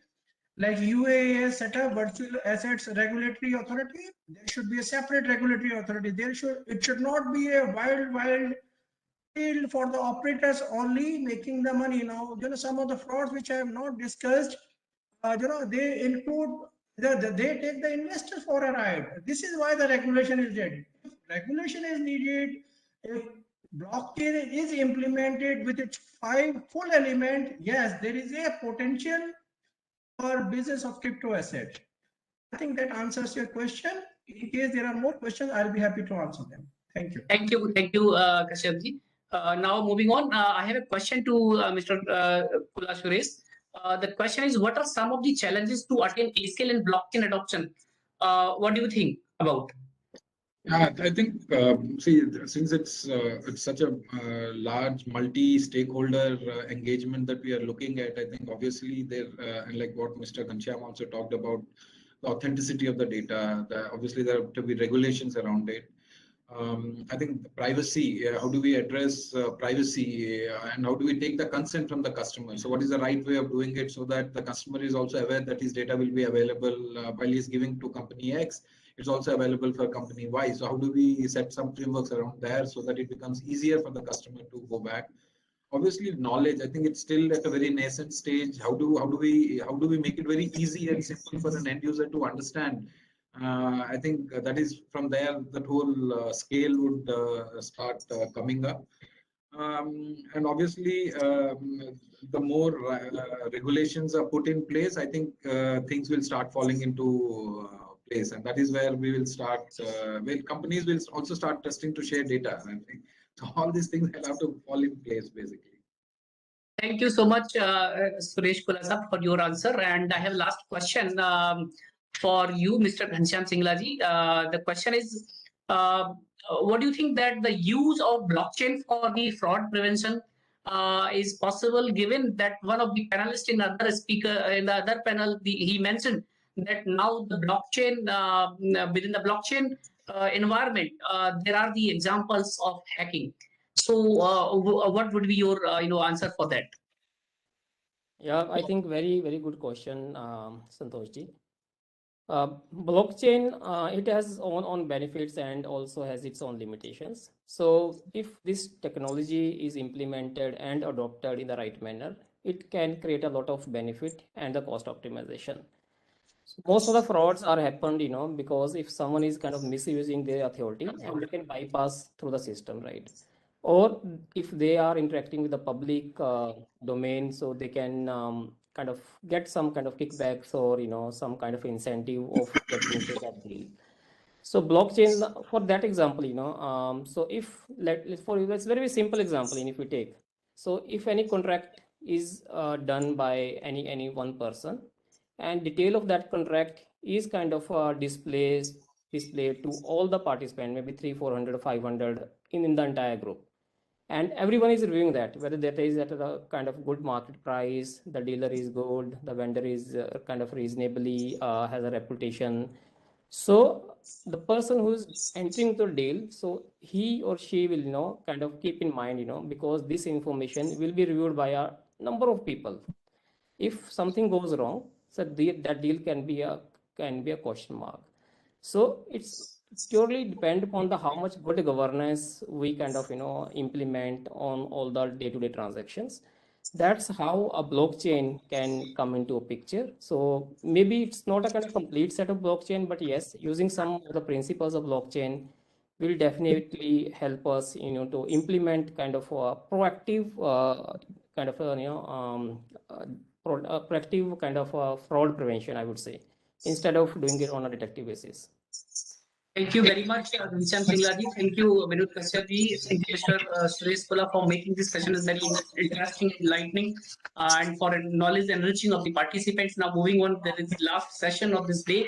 We have very eminent panelists who will be discussing on and around the integrated fraud detection and prevention into GRC framework. I think that most of the participants are here who are from corporates now in this session, because they are all supposed to be complying with the requirements of the governance, risk, and compliances framework from one or another regulator. So now I would like to invite and introduce the panelists as well as moderator of this session. And we have with us Advocate GP Madan. He is the founder and managing partner of Madan Law Offices. So I welcome you, GP Madan, sir. May I have you in the webcam? Can I see you? Yeah, thank you. Yeah. Can't you see me? Yes, now I can see you. Yeah, I can see you now, sir. Thank you. Now we have with us Mr. Rahul Gosain, Managing Director of Alvarez & Marsal. And we have with us CA Parveen Kumar, National Head Assurance, and he's from ASK and Associates. We have with us Mr. Ravi Prakash Gandhi, Director, Resolve International Private Limited. We welcome you, sir.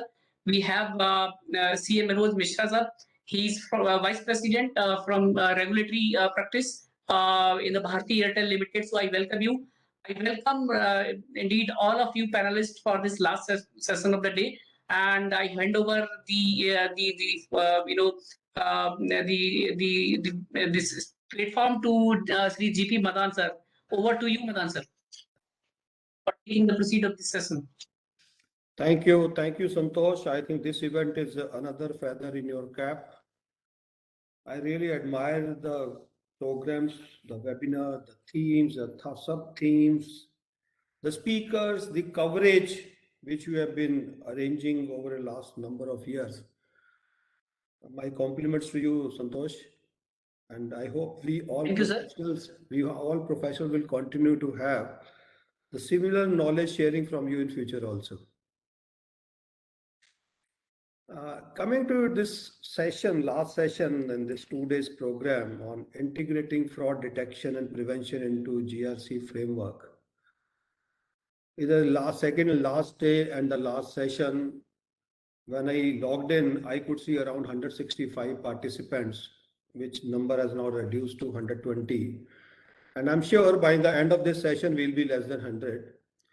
And that will really help us to close our session also on time, because if the number of participants is reducing, the number of questions will also reduce. So we will be able to give more time to the speakers. Now, coming to this session on integrating fraud detection and prevention into GRC framework. For this purpose, first of all, we need to understand what exactly is GRC, but this theme is not GRC as such, but how to integrate the fraud detection and prevention into this GRC framework. GRC as such is a relatively a new corporate management process which has come into the arena since the year 2007. Before that, we used to talk about only corporate governance, and that also through clause 49 of the listing agreement. Then we started talking about GRC. Then we had Companies Act 2013 talking about corporate governance. And then we had the listing regulations since 2015, which have also undergone many changes since then. And very lately, what we have been understanding is that GRC, well, particularly with respect to this fraud detection and prevention, in recent studies, I've gone through two studies, one of 19 January 2022, another is at 20th January 2022. Now they have started calling it Global Fraud Detection and Prevention Market. So it has become a market now. These are the tools, the products, the IT tools, the systems, the softwares. And as per this study of 19 January, this fraud detection and prevention market, in short, they are calling it FDP market, which as per last year analysis of 2021 was worth rupees, I think, $22 billion. And it is expected that by the year 2026, it will rise to $53 billion. And as per the another study, by 2027, it will be $100 billion US. So how much is the potential in this particular field? But why this potential is there?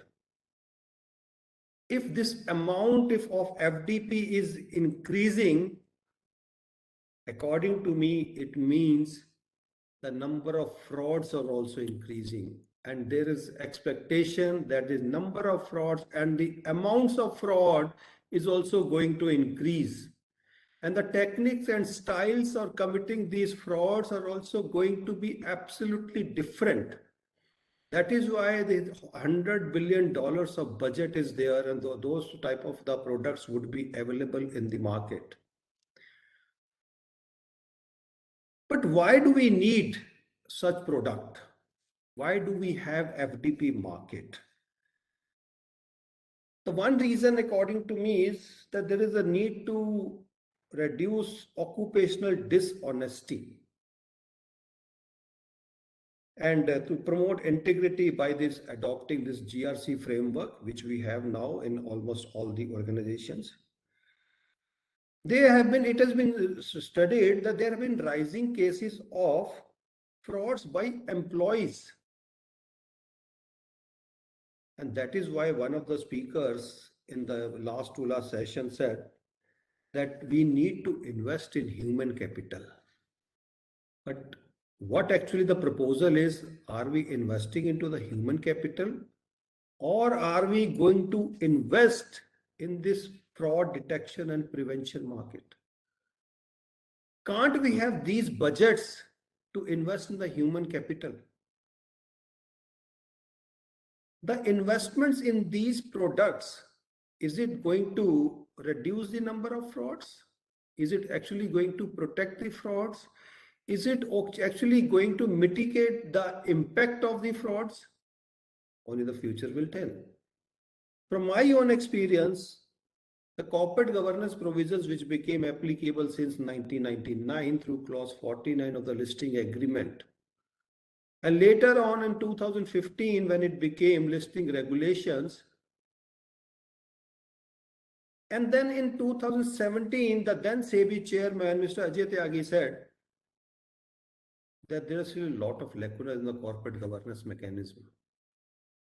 Independent directors are not independent and audit committee is not functioning. These were the statements for SEBI chairman in 2017. And then in March 2021, same SEBI chairman said that there are a lot of things to be done still in the cases of independent directors and to enhance their efficacy. Because in 2017, a Kotak committee was constituted to make changes in the listing regulations, and almost 50% of the recommendations of Kotak committee were adopted, and the listing regulations, we saw the tremendous amendments. But even after all those amendments, the SEBI chairman was still of the view that still there are a lot of lacuna in the corporate governance mechanism. So what is to be done?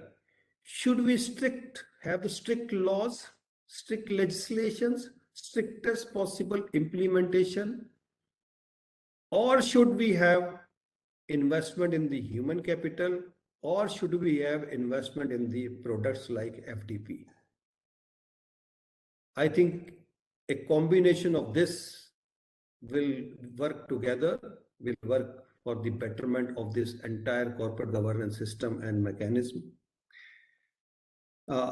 With these remarks, because I'll be having my turn in between also after every speaker.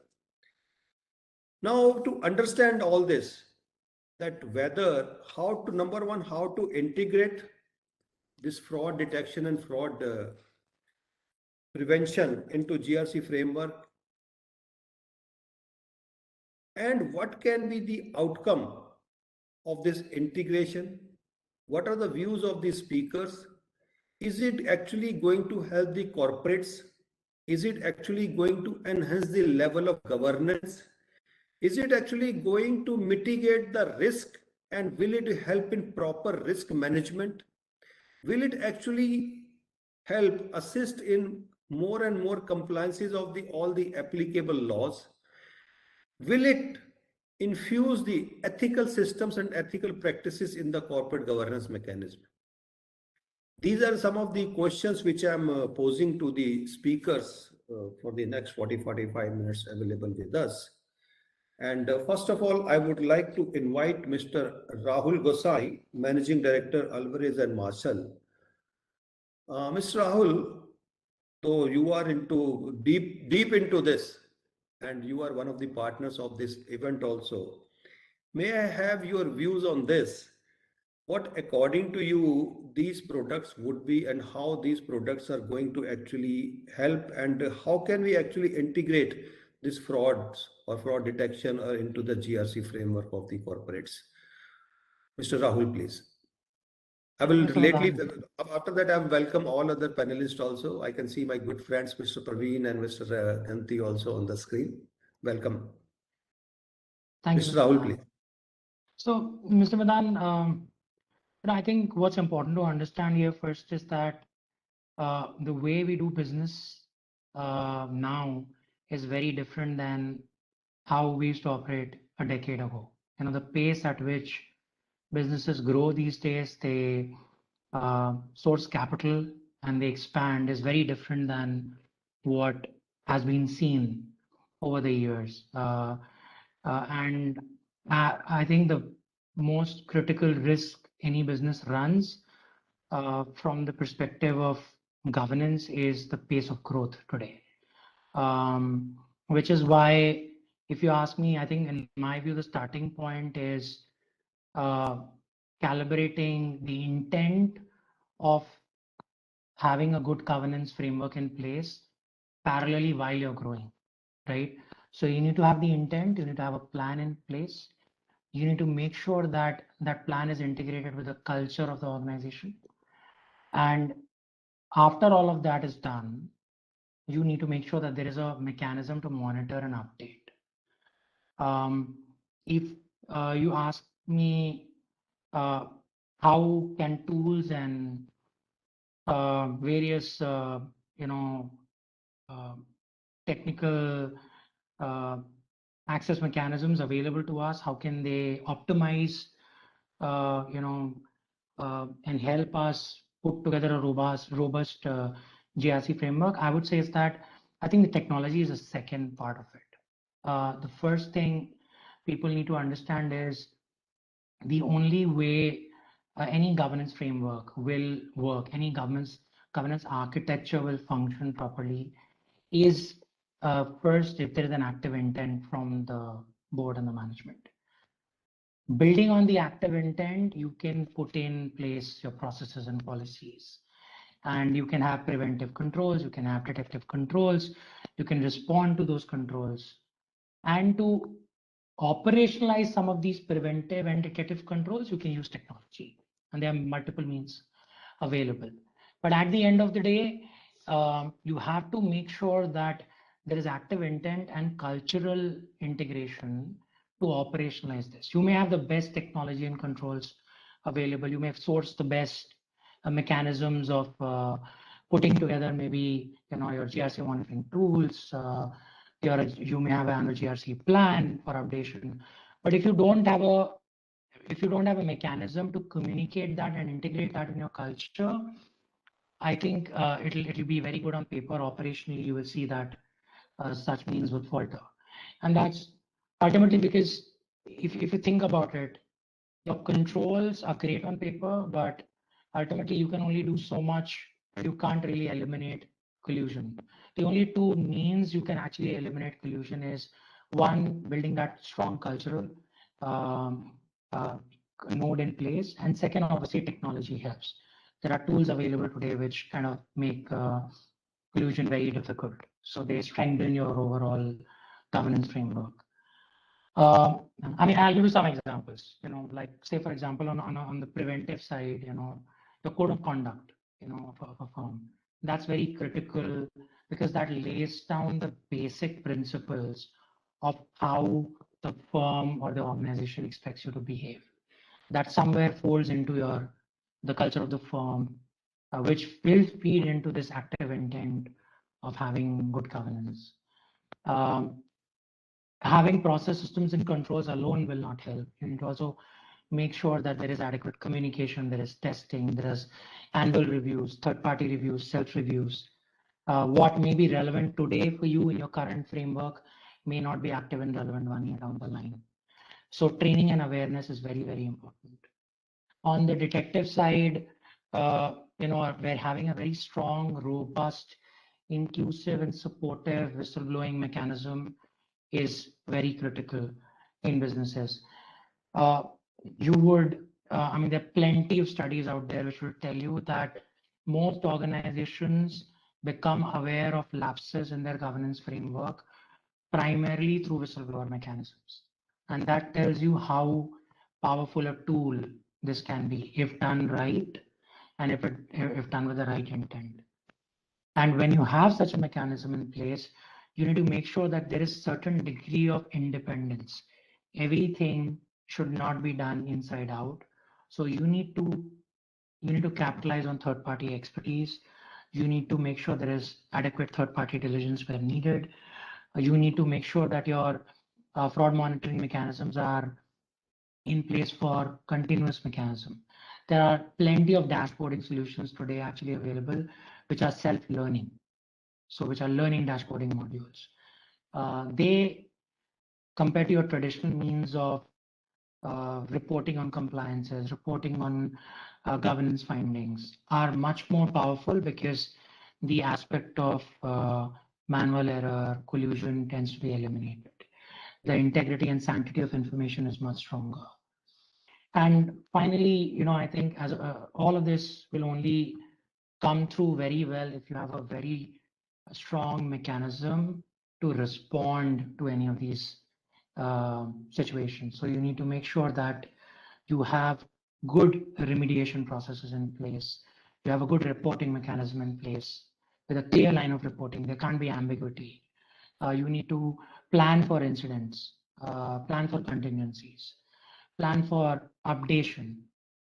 All of this brought together, with good oversight from, strong committees, a strong proactive board, insights from audit committee, where there is some form of supervision mechanism, periodic Q&A by board, intervention by board, board probably having members who have GRC expertise will bring the entire thing together.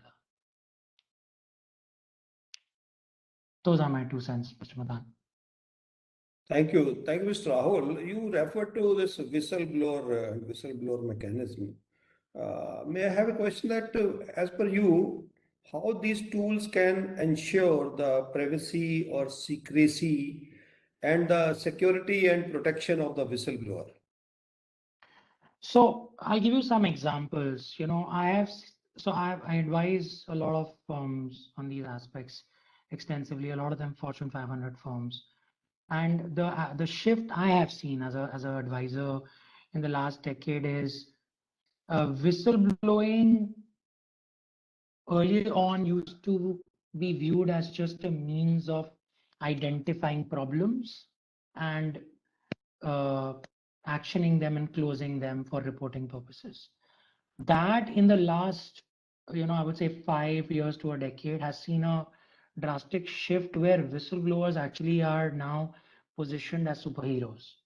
So the culture of the firm, the tone at the top is whistleblowing is is akin to you doing a heroic act for the firm. You're protecting the firm, you're preserving value, you're doing the right thing. When you have this kind of emotional value-driven connect to a cause, to a control mechanism, it becomes very efficient.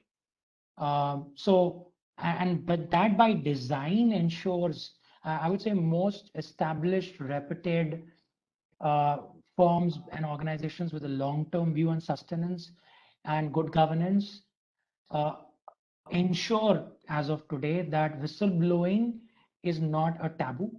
Whistleblowing is a strength. It's a cultural value to be proud of. It is inculcated and encouraged within the ecosystem. The policies actually outline steps and balances to ensure confidentiality of whistleblowers, ensure that there is no retaliation.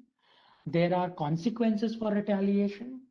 In fact, you would see that most of the firms, today use most of the firms who really want to invest in this and do this the right way, invest in a third-party independent whistleblowing hotline, or a form of escalation, where whistleblowing is not assigned to one person. So I've been part of a Fortune 500 company, and in the past, so I can tell you from my own experience that I have seen mechanisms where the whistleblowing email actually goes to a designated committee, which has independent stakeholders, internal and external.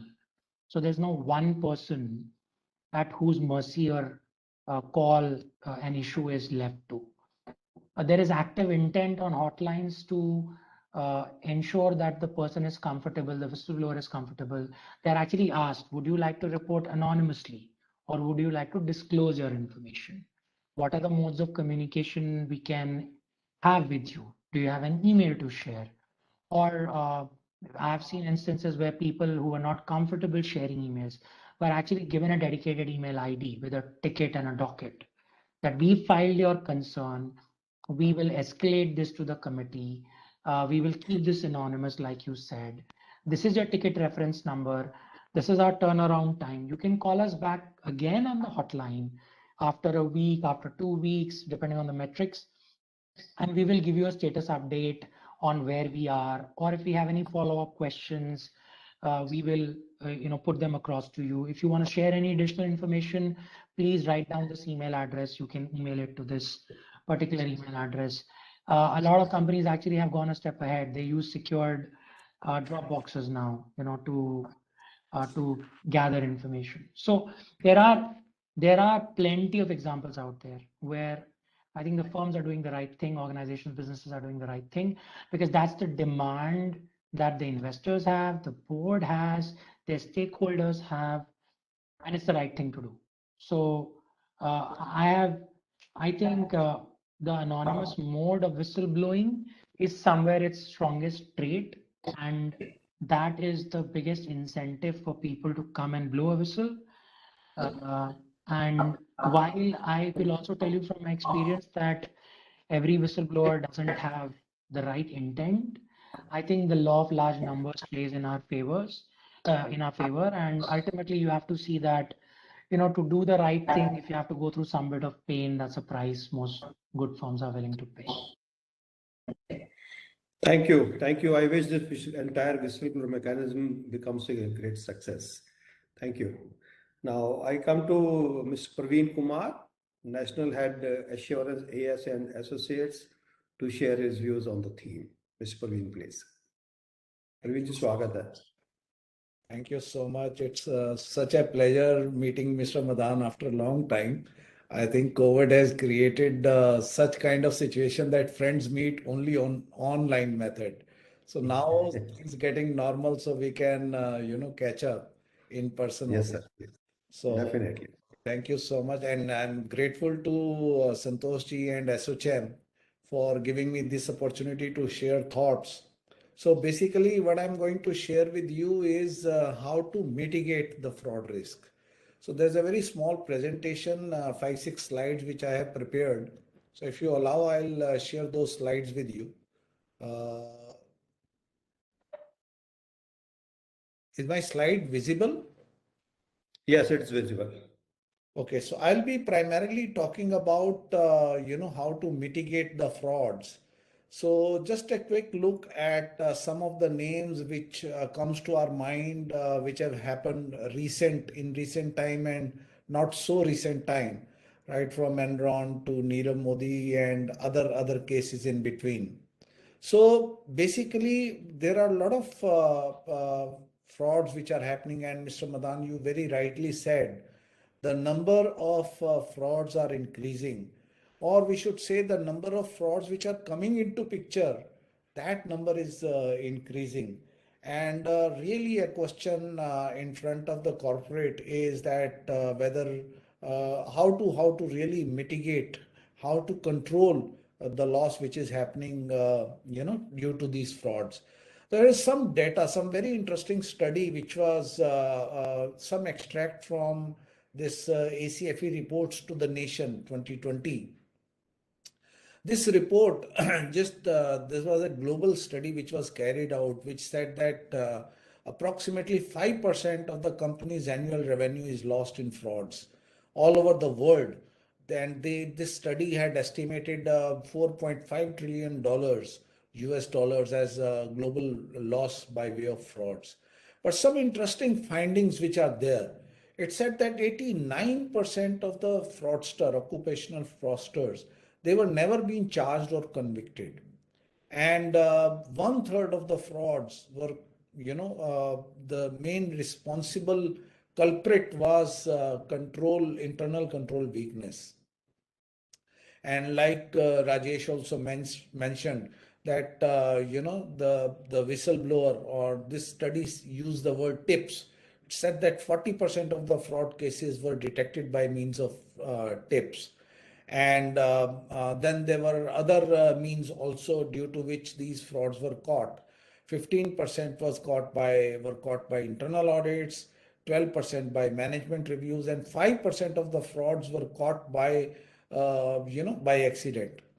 And then this study also mentioned that 86% of the frauds, they were related to asset misappropriation in terms of number. And in terms of cost, the financial statement frauds, they were, giving a very heavy dent in comparison to asset misappropriation. But actually, basically, more than half of the organizations, they recovered nothing from the fraudster as per the study. And 76% of the fraudster created or modified physical documents. So this is something which this study has brought out. But more importantly, it gave us, this study gives red flags. So that means it said that 85% of the cases where frauds were happening, the fraudsters were displaying some kind of red flag, behavioral red flag. So it said that 41% of the preparators were living beyond means. That means they were spending more than what they were earning, and it was visible. And then financial difficulty was also one of the red flags. So people who had carried out the frauds, they were going through some kind of financial difficulties, and they were having unusual relationship or close association with vendors. There were other red flags also, like excessive controls or unwillingness to share duties, and they were not taking vacations. Actually, this particular red flag, is being observed by a lot of large number of companies, and that is the reason that they have made it compulsory for people to go out for a vacation for at least some time. And during the time when the person is on the vacation, then somebody else will be carrying out their duties. So if we observe some of the frauds which have taken place, in my previous slide, the person was on the duty on the same seat for constant number of years, and nobody else was doing their job. So the moment that person got out of their that particular seat, then other people started observing that there's something which is going wrong. Then there are other red flags which these people who were carrying out the fraud, they displayed. So they were going through difficult situations in their family. They were also demonstrating that syndrome of too good to be true. In our technical language of forensic audits, we call it green flag. So that means it's too good to be true. A small employee or employee with a very limited remuneration is taking vacation for travel abroad and not taking advance. So those kind of syndromes, they were demonstrated by these people. And many times we see that some people who are very, very slow, abnormally slow in performing routine work. So we know that this person is expecting something. And social isolation is also one of the red flags. So this report provided these red flags. They are general indications. It doesn't mean that everybody who is going through tough time is carrying out a fraud. It means that we as people who are responsible for governance, risk and control, so we need to be careful. We need to have little more open eyes when these kind of syndromes are there. I think the COVID, they created a situation and opportunity which completed that fraud triangle, where there was an opportunity, there was a rationalization, and then there were incentive and pressures where people were going into that that well of carrying out the frauds. Now there are some fraud risks. Before I go to the slide where I will be discussing how to mitigate, there are indications which anybody can see that there is a possibility of a fraud, where the documents are missing, or there's a history of the employees taking a lot of debts, and there is a change in lifestyle. I can share with you from my own example. We have been carrying out forensic audits and these fraud investigations in large number of companies, and we see that lifestyle changes and history of the employees, they are the first indicators that there is something which is going wrong. So a person, we were doing the audit, so this person was smoking very costly cigarettes, was spending a lot of money, he was buying new cars, and he was having new properties, investment in shares, always talking about the stock market and investing heavily. And we were wondering that how come this person is having so much of money. And later on we realized that this person was doing teaming and leading kind of a fraud, where he was collecting money and from the vendors and using for their own purpose, for his own purpose. And then there are other indicators, like so many adjustment entries. When we do forensic audits, we are very careful to look at the adjustment entries, and we find that these are the indicators that so many entries which are just to do the adjustments. Another indicator is that a lot of complaints coming up, and there are inventories or the assets which are shrinking. Those are also indicators of the fraud risks.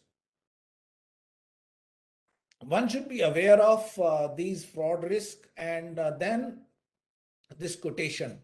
If you do not invest in risk management, it doesn't matter what business you are in, you are running a risky business. So that means we must invest, and that Mr. Madan is also giving answer to your question, that in addition to investing in human beings, one must spend money in in managing and mitigating the risk.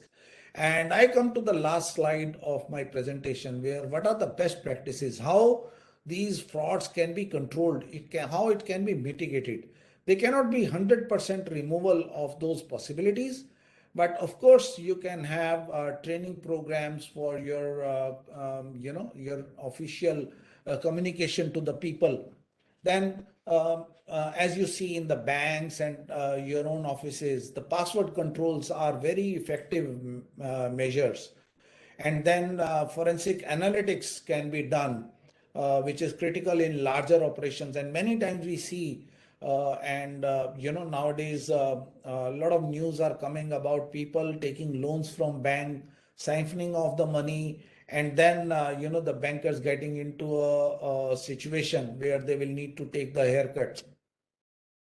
So I think when the people who are into fraud detection and prevention, they are able to invest into analytics and they can use the forensic techniques. There are various techniques, and as Mr. Gosai was also saying, that there are tools which are available. Then internal audit system is a very effective tool to prevent the fraud. And I would, we always recommend to have that surprise element while carrying out the internal audits. So surprise inspections and surprise count, that is a very, very effective tool, because people are always conscious that somebody can come and check our areas at any given point of time. Training is very critical, and also a very simple and effective way is to check the logs. Who did the changes in the system? We were doing an audit of a company, manufacturing company, and we realized that their bill of material is very frequently getting changed.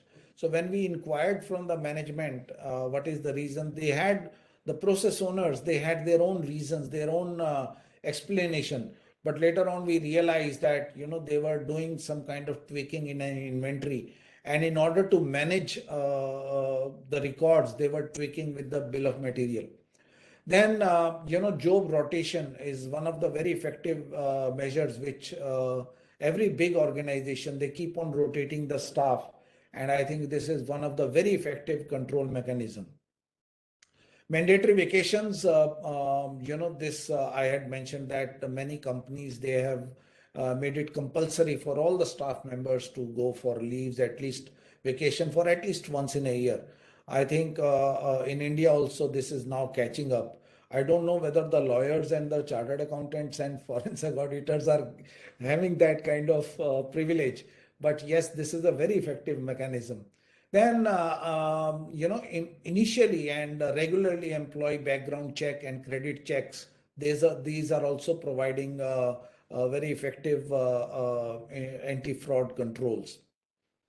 Then proactive data monitoring and analytics. I had, we had seen, and in that study, it was pointed out that 50% of the fraud loss was reduced because the frauds were captured in a very initial stage, because the company was carrying out analytics and they were monitoring the data, and they were wondering why on every Friday the sales are increasing significantly. So controls over vendor onboarding, that's a very important process, and deleting dormant vendors from the system. We find that many companies, they are slightly lethargic in deleting vendors, dormant vendors. And we found that those are the opportunities for fraudster to use that dormant vendors account to carry out some kind of transactions which are not the real transactions. Segregation of duty is a very old technique, but this becomes very effective technique to mitigate the frauds. And management reviews and certification of financial statements. So these are the techniques which are used to mitigate the fraud risk. I would suggest that this training has taken significant place nowadays. When you inform all your people that whistleblower policy is there, you all can without disclosing your name, you can report to the top management, or like Mr. Gosai was sharing, that you can report, and your information will remain confidential in case you want to remain anonymous. So these are some of the thoughts I thought I will share with you in order to mitigate the fraud risk. So thank you so much for giving me this opportunity to share these thoughts. Thank you, Praveenji. I really liked these two slides, that red flags and this how to mitigate these frauds. Actually, as far as, because both of these are relating to the internal management, particularly the employees and workers and officials of the company. And as you mentioned, whether lawyers go on vacations or not, I tell you that during last 4 days I was in Uttarakhand only for holy vacations. But now I can relate one of the incidents which happened day before yesterday with your red flags. While on vacation, when I was traveling there, outside one big bungalow in the hills, I saw a board written, "Bina uchit karan ke andar aana mana hai." Immediately I asked my son, इसने लिखा बिना उचित कारण के अंदर आना मना है, तो अगर एक चोर भी अंदर जाएगा तो उसके पास एक कारण होगा. Yes. He has a valid reason to enter. And those are the valid reasons you have mentioned in your red flags, like financial difficulties or no vacations or family problems. So there are reasons. It may not be valid for the management, but for the particular person who is committing fraud, those are the valid reasons to do all this. Correct. And that is the red flag which management should be careful about. Yes. Thank you. Thank you so much. Now I request, I think Mr. Ganti साहब, आपको मैं end में बुलाऊंगा क्योंकि आपका बिल्कुल topic बिल्कुल different है, बड़ा unique है on insolvency law, and that's very close to my heart also. Now I request Mr. C. Manoj Mishra, who is Vice President Regulatory from Bharti Airtel Limited, to share his views. Manoj ji, please. Thank you so much, and very good evening to all of you. And thanks so much, SHM, for inviting me and giving this opportunity to share my experience. And especially, this is a very important subject. And especially the thing is happening in the telecom sector and the way telecom sector have evolved over the period of time. So what I will do, I will share the practical aspect, what we have learned over the period of time in the sector, how the sector has evolved, and how the GRC framework is important to understand. So first of all, let me recall, I think previous speaker have already covered importance of the GRC and the components about GRC. So let me first recall about the underlying principle or the element of the GRC, which is start with the governance. Governance is nothing overall, system of the rules, regulations, and then the customs or the practices has been adopted by the business over the period of time. I mean, this would be clear-cut rules and regulation, which has been defined very clearly. Then the risk is the process of identifying, the potential risk of the business by acting or reducing the eliminating the financial, impact. Then the compliances is coming as a last in that, how you are ensuring the governance and managing the risk. So these are the key 3 elements I think previous speaker have already covered. But at the end of the day, what the objective of the GRC is that? GRC objective is that reduce your risk cost, your cost, and duplication of the compliances. These are underlying objective for the entire thing.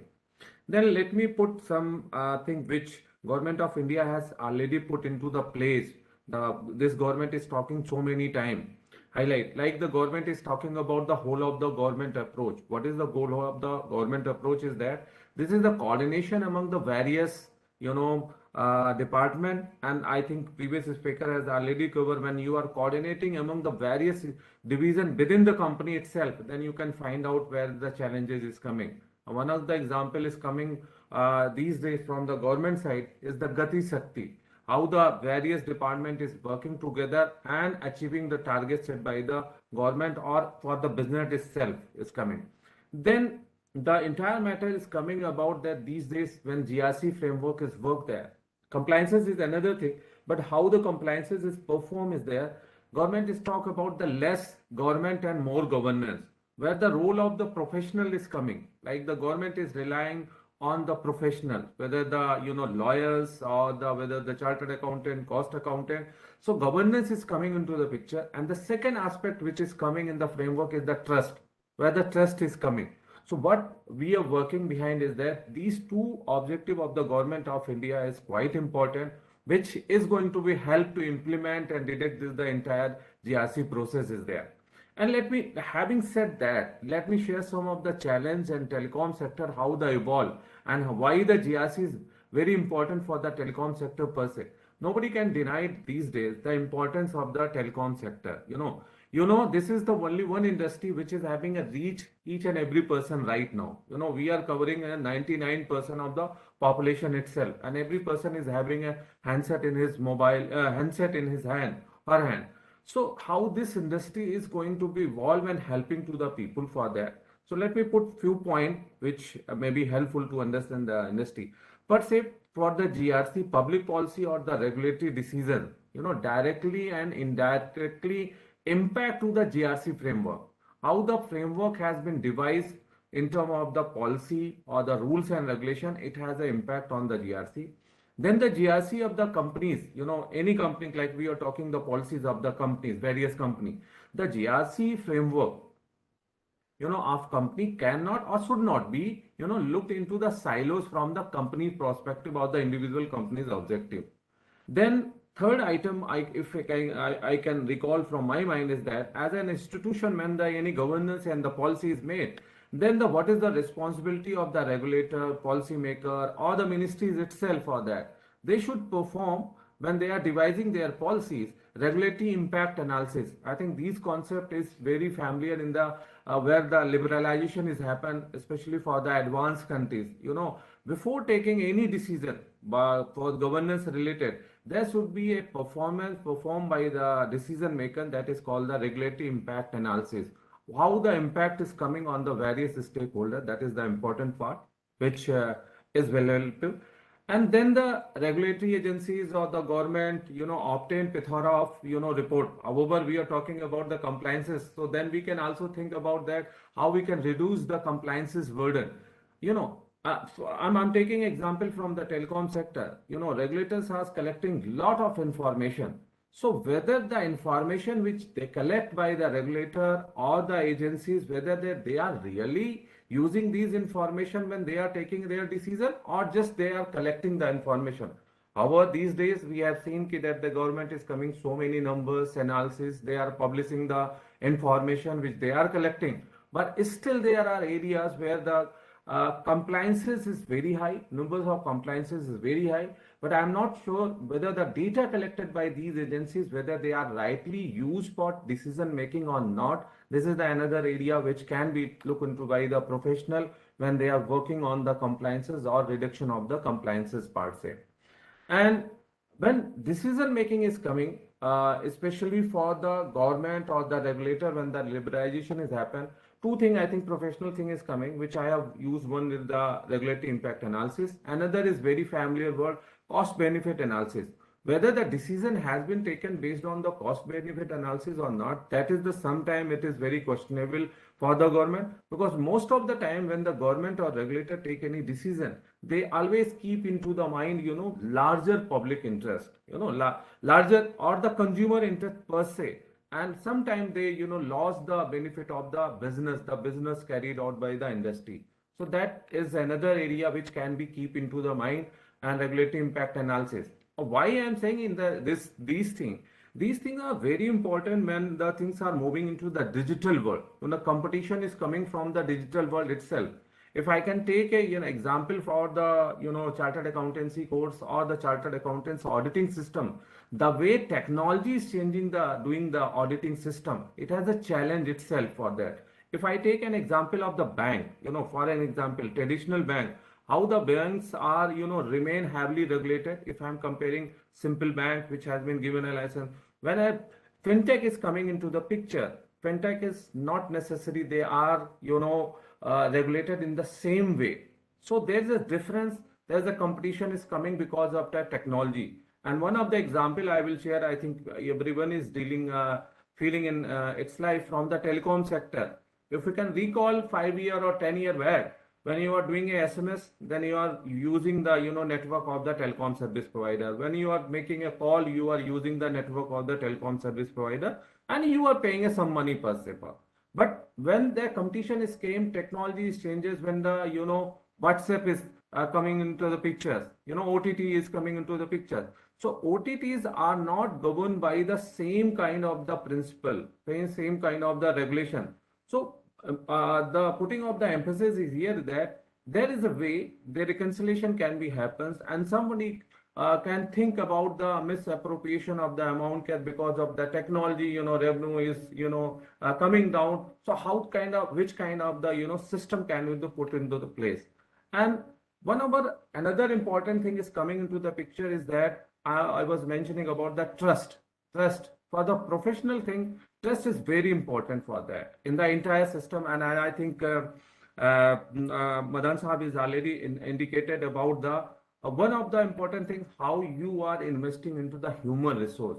Human resource is not just investing about the giving appropriate knowledge of the subject, rules and regulation is that. Most thing is coming how much that person is trusted. And sometimes people are having a lot of the knowledge, but the knowledge is not used for the good purpose. They are using for different purpose. So trust is another thing is coming, which always keep into the mind and which is going to help all the entire system.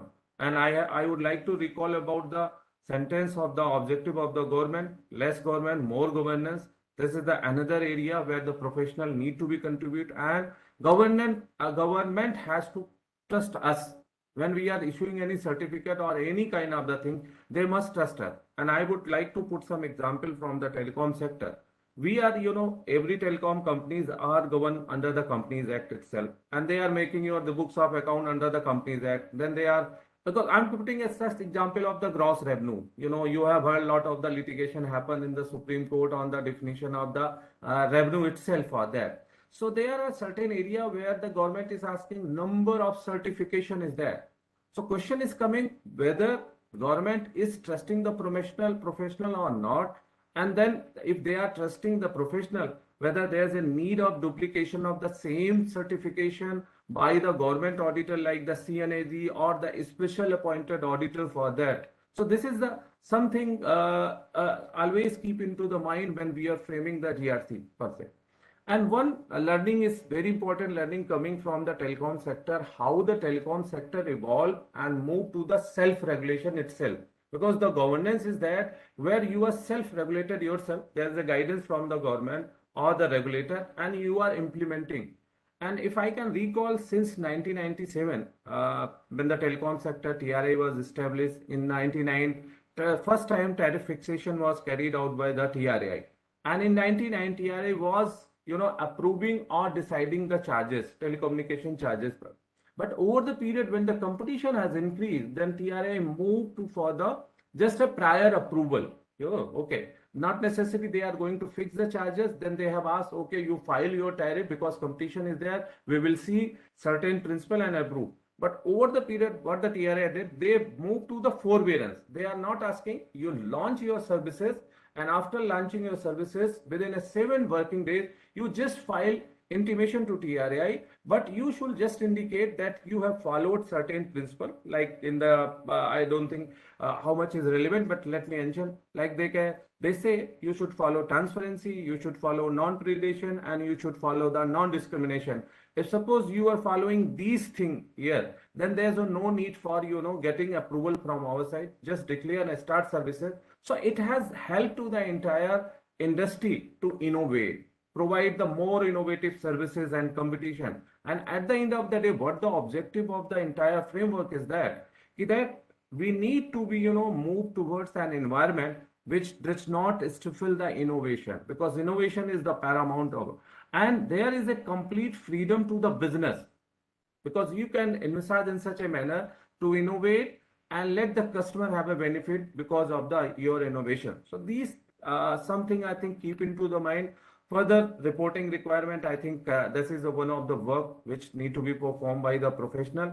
And at the end of the day, when this GRC framework is devised or implemented within the system, or it should be reviewed periodically, and government or the stakeholders should consider into that how they can reduce these compliances cost, and these compliances should be relevant to the point of the time. It should not be happen some rules and regulation made way back, and that time situation has been taken and still we are filing for that. So that's all. Some learning is coming from the telecom sector.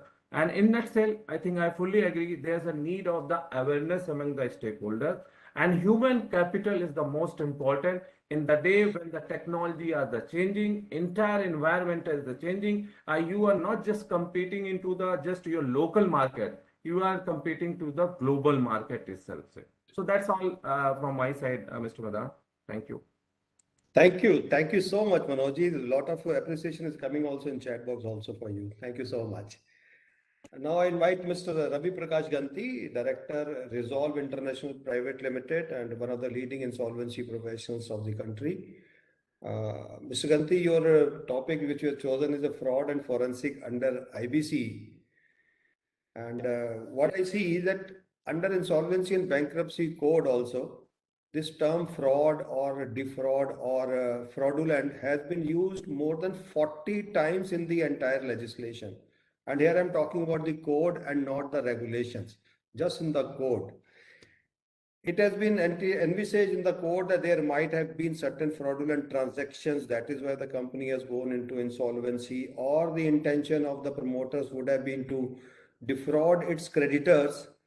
And another thing which is coming to light nowadays is that some of the applications are being filed, or the CIRP commencement is there just only with the intent to defraud the creditors. And that is established, has been established also in number of judgments.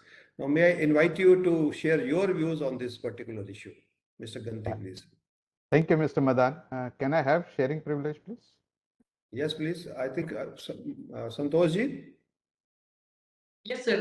My team is just sharing the rights. Okay. Thank you. Thanks. Got it.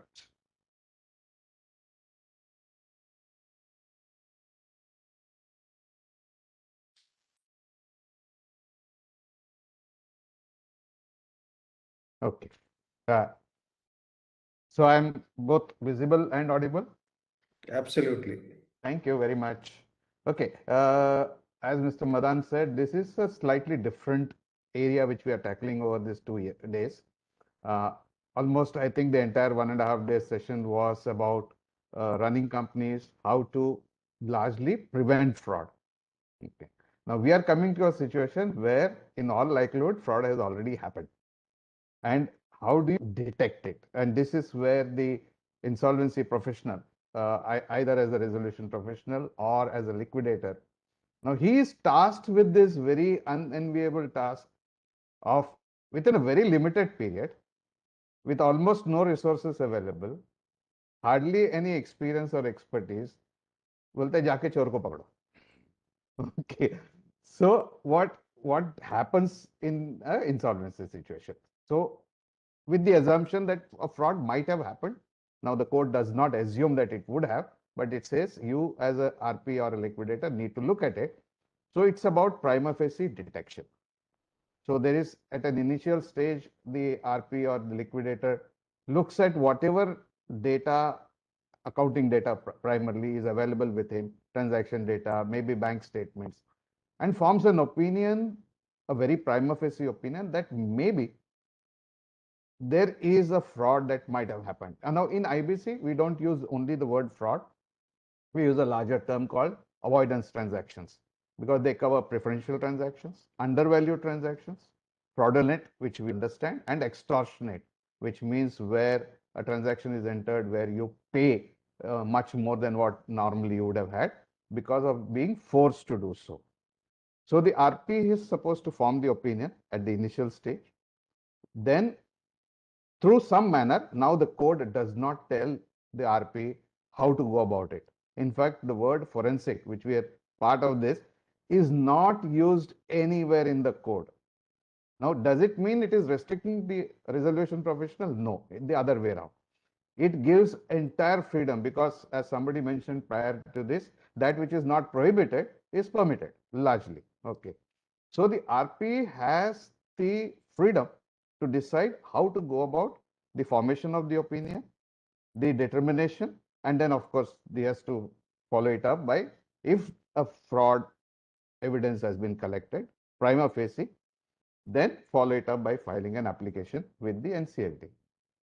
Now, in this insolvency situation, the resolution professional faces a lot of challenges. Okay. First is his own lack of expertise most of the time. Maybe there are a few IPs who have prior experience of having dealt with corporate fraud, either within corporates or maybe as consultants or advisors or practitioners. But largely, the large body, we really don't know as IPs, not much about fraud per se, how to even look for it. Then there is the absence of information. In an insolvency situation, the first casualty is information. Okay, money, yes, but it is information which is just not there. Okay, whatever little is available, one has to, it's like blind man and the elephant, and everybody is blind. Man, maybe you have lost sense also, that you can't even touch and feel. It's sometimes as bad as that. Then there is non-cooperation from existing management. That is a no-brainer. We know why it would be. Then no cash. Now, you might have a prima facie opinion, you want to do something about it, but no money to get a work done, whether it's a transaction audit, a forensic audit, or by whatever name we call it. There's just no money. And then, okay, this is the elephant in the room, a lack of active support from the creditors. Now, there are two philosophies which probably guide their behavior. I am not finding fault with any of them because probably we would do the same. One, okay, let's not throw good money after bad. Why? Recovery rates from fraud in India, like in the global, but much worse in India, are so abysmally low that any action would be probably not so much recovery oriented, but maybe just to punish somebody or as a deterrent of future. Okay, a bit of Samaj Seva. Most people are not very willing to do that and spend money there. The other one is let sleeping dogs lie. Okay. Well, this has genesis in probably a lot of things which have happened in the past in the transaction between a lender and borrower. I will not get into what they are. Most of us know about it. But that sort of tends to make the creditor think twice, okay, why, kya milne wala hai? And that too because there is the enormous pressure of time. The IBC process is strictly speaking supposed to be completed in 180 days, maximum of 330, and that is what is there on the RP. Now, after suppose the whole thing happens during this, and what we find that we do somehow get a forensic or a transaction audit report done, and when we look at the report, no fault of the person doing it, it's sketchy, it's inconclusive, and full of caveats and disclaimers. So if a report of 20 pages may have 10 pages of all caveats and disclaimers only, the substance that you can get for which is actionable, in a fraud, once there is the possibility of an avoidance transaction, so that it stands in court, with the burden of proof that is required, because this is a sort of a criminal allegation that you are making when you say that fraud has happened, and that has a much higher burden of proof than a civil case. That does not happen, and that is we see that in the result. In the entire last 5 years, I think probably 2, maybe 5, a handful, where something conclusive has happened on the applications file. Nobody is to be blamed, but as I said, all those things matter. the lack of information, the lack of cooperation, the lack of cash to get a decent job done, the pressure of time, and of course, expertise also not necessarily available. Okay. How do we address this issue? Okay. The IIIPA, which is one of the insolvency professional agencies, they have come out with a decent, very good paper, I would say, on how to spot red flags.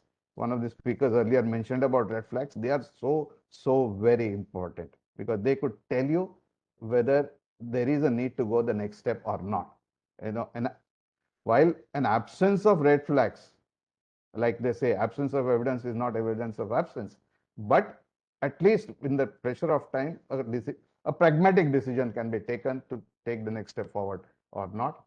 But what does this community look at? I mean, when I'm talking community, I'm talking of the insolvency professionals.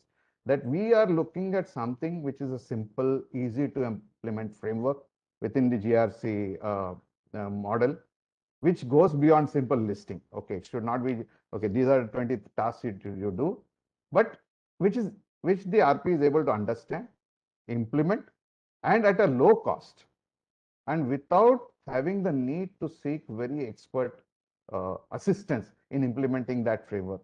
Okay. The objective is, of course, to aid in detection and determination, ensure ongoing governance. See, the RP is replacing the board and management. So the governance requirements of a company now get transferred from the board to the resolution professional himself, and which is a huge burden. Okay. So some framework which goes along with whatever is there in the code and regulations and comes in the form of, let us say, best practices which are implementable. I mean, we are basically looking at something like that, so that now in an insolvency situation, the risks are a bit unique. They are largely of a legal nature, and also the threat of disciplinary proceedings against the resolution professional. Now, of course, there are cash flow mismatch issues. I will not get into this in detail, except to say that we have this phobia of a going concern, which can lead to very bad outcomes from a financial perspective. Now, having said all that, does it mean that there is no place for a prevention framework? Not really. Okay. While some frauds may have happened pre-IBC, there is nothing that prevents fraud from happening even during a CIRP or liquidation process, because it's the promoter and CEO may have gone, but in their place has stepped in two set of people. One is the RP or the liquidator, and then the creditors committee. And temptation is there for all our humans. So fraud can happen during CIRP also, which we need to sort of recognize. And how can that now be prevented? Okay, this type of fraud is about sharing of sensitive information on a selective basis, including liquidation values, things like that, bid prices of competitors, so many, I mean, there are so many other things that can be done. So we are looking at, yes, there is fraud largely which happens in an IBC prior to that insolvency having taken place, but it can also happen post. Okay. Thank you very much, Mr. Madan. Over to you. Thank you, Gantiji. Thank you so much. I think within a short span of 10 minutes, you have said so much. I have one quick question with a very quick answer from your side. Don't you think that the expectations of the government and of this legislation are too much from the insolvency professional? Within 75 days, he has to form an opinion. Under 15 days, he has to file an application.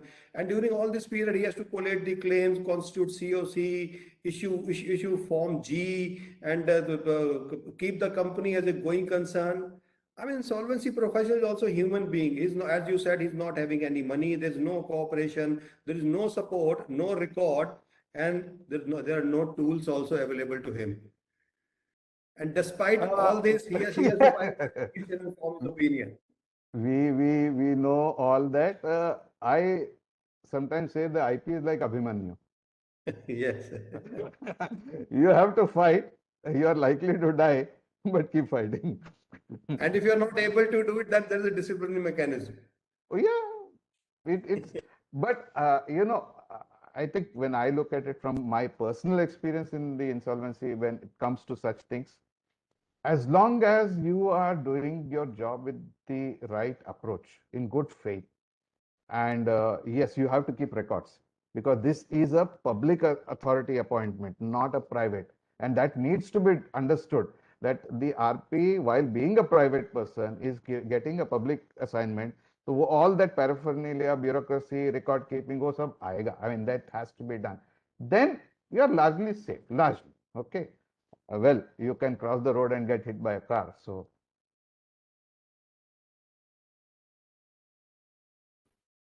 okay, thank you. With this, I come to the end of this particular session. My thanks to all my dear friends and my co-panelists, Mr. Rahul Gosai, Mr. Parveen Kumar, Gantiji, and Mr. Manoj Mishra.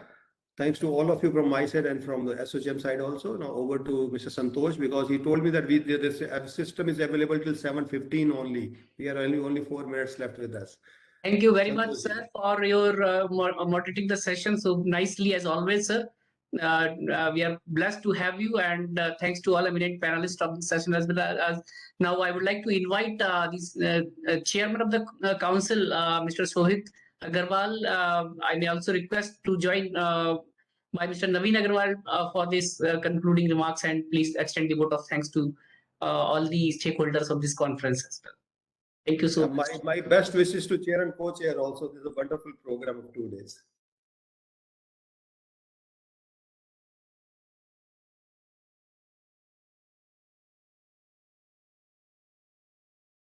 May I request Shobit Agarwal and Naveen Agarwal sir to please join me? Yeah. Can you hear me now? Yes, please. Yes, we can hear you. Okay. No, thank you. And what should I say? The conclusion of everything is always difficult. There has been just such myriad conversations and tremendous amount of knowledge and facets of fraud and forensics that have been discussed over the last 2.5 days.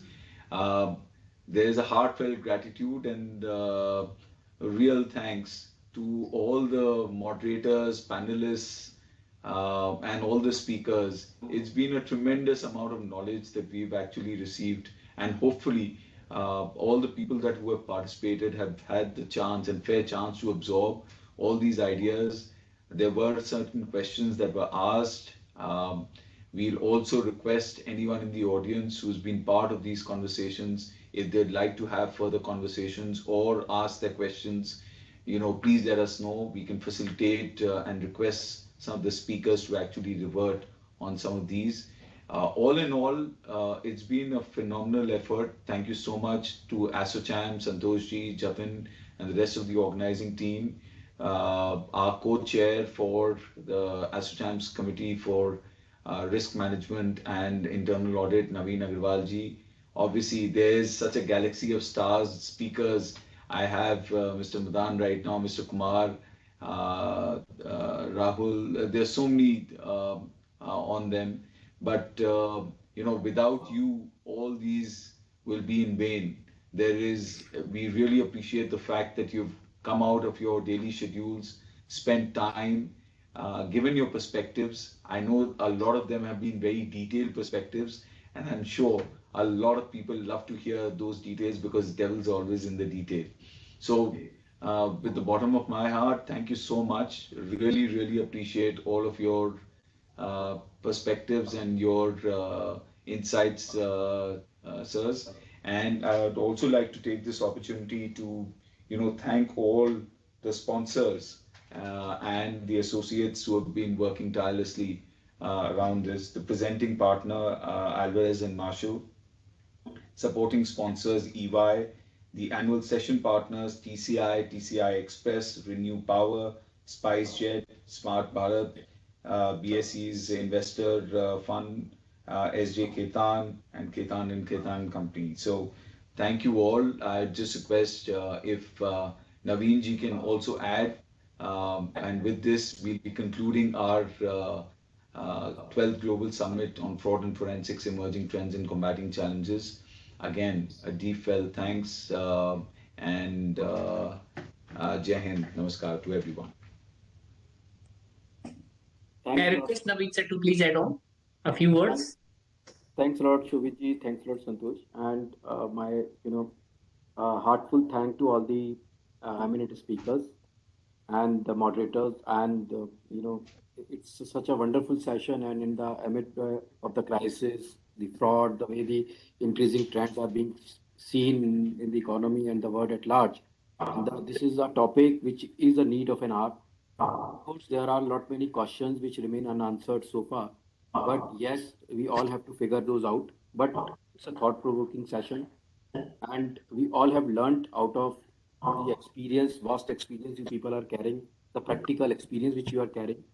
And I'm sure it will lead to another round of sessions on the fraud and forensics going forward in cyber frauds, cyber attacks. These are, something which we have to learn going forward. The user awareness is something which has to come with all the regulatory awareness. With all this, I must thank everybody with the bottom of my heart and look forward for such kind of a participation in future. With this, I will conclude this session and thanks a lot once again. Jai Hind, Jai Bharat. Thank you so much, sir. Thank you so much, sir, both chair and co-chair, for your kind support throughout in this conference as well. Likewise in earlier ones. And we look forward to this year's plan, and we will like to host the next physical meeting at ASSOCHAM House, and would like to invite all of the members of the council in your supervision to look at that how we look for we are supposed to be working on for more activities throughout next year in the coming financial year. So just a good news to be shared yesterday, what was made as announcement by the Honorable Minister of State. He mentioned that the Karnataka state is coming out with release of the policy document, policy for the cyber security prevention. So that has been well captured by the media. And we hope that such news and the widespread coverage will also sensitize further more state governments across other states in the country, and that can bring out some sort of change to what we are perceiving throughout this conference objective and doing in the coming time. Thank you so much. Thank you, everybody. Thank you. Thank you, Madan sir, as always, for your kind support. Thank you, dear. Thank you so much.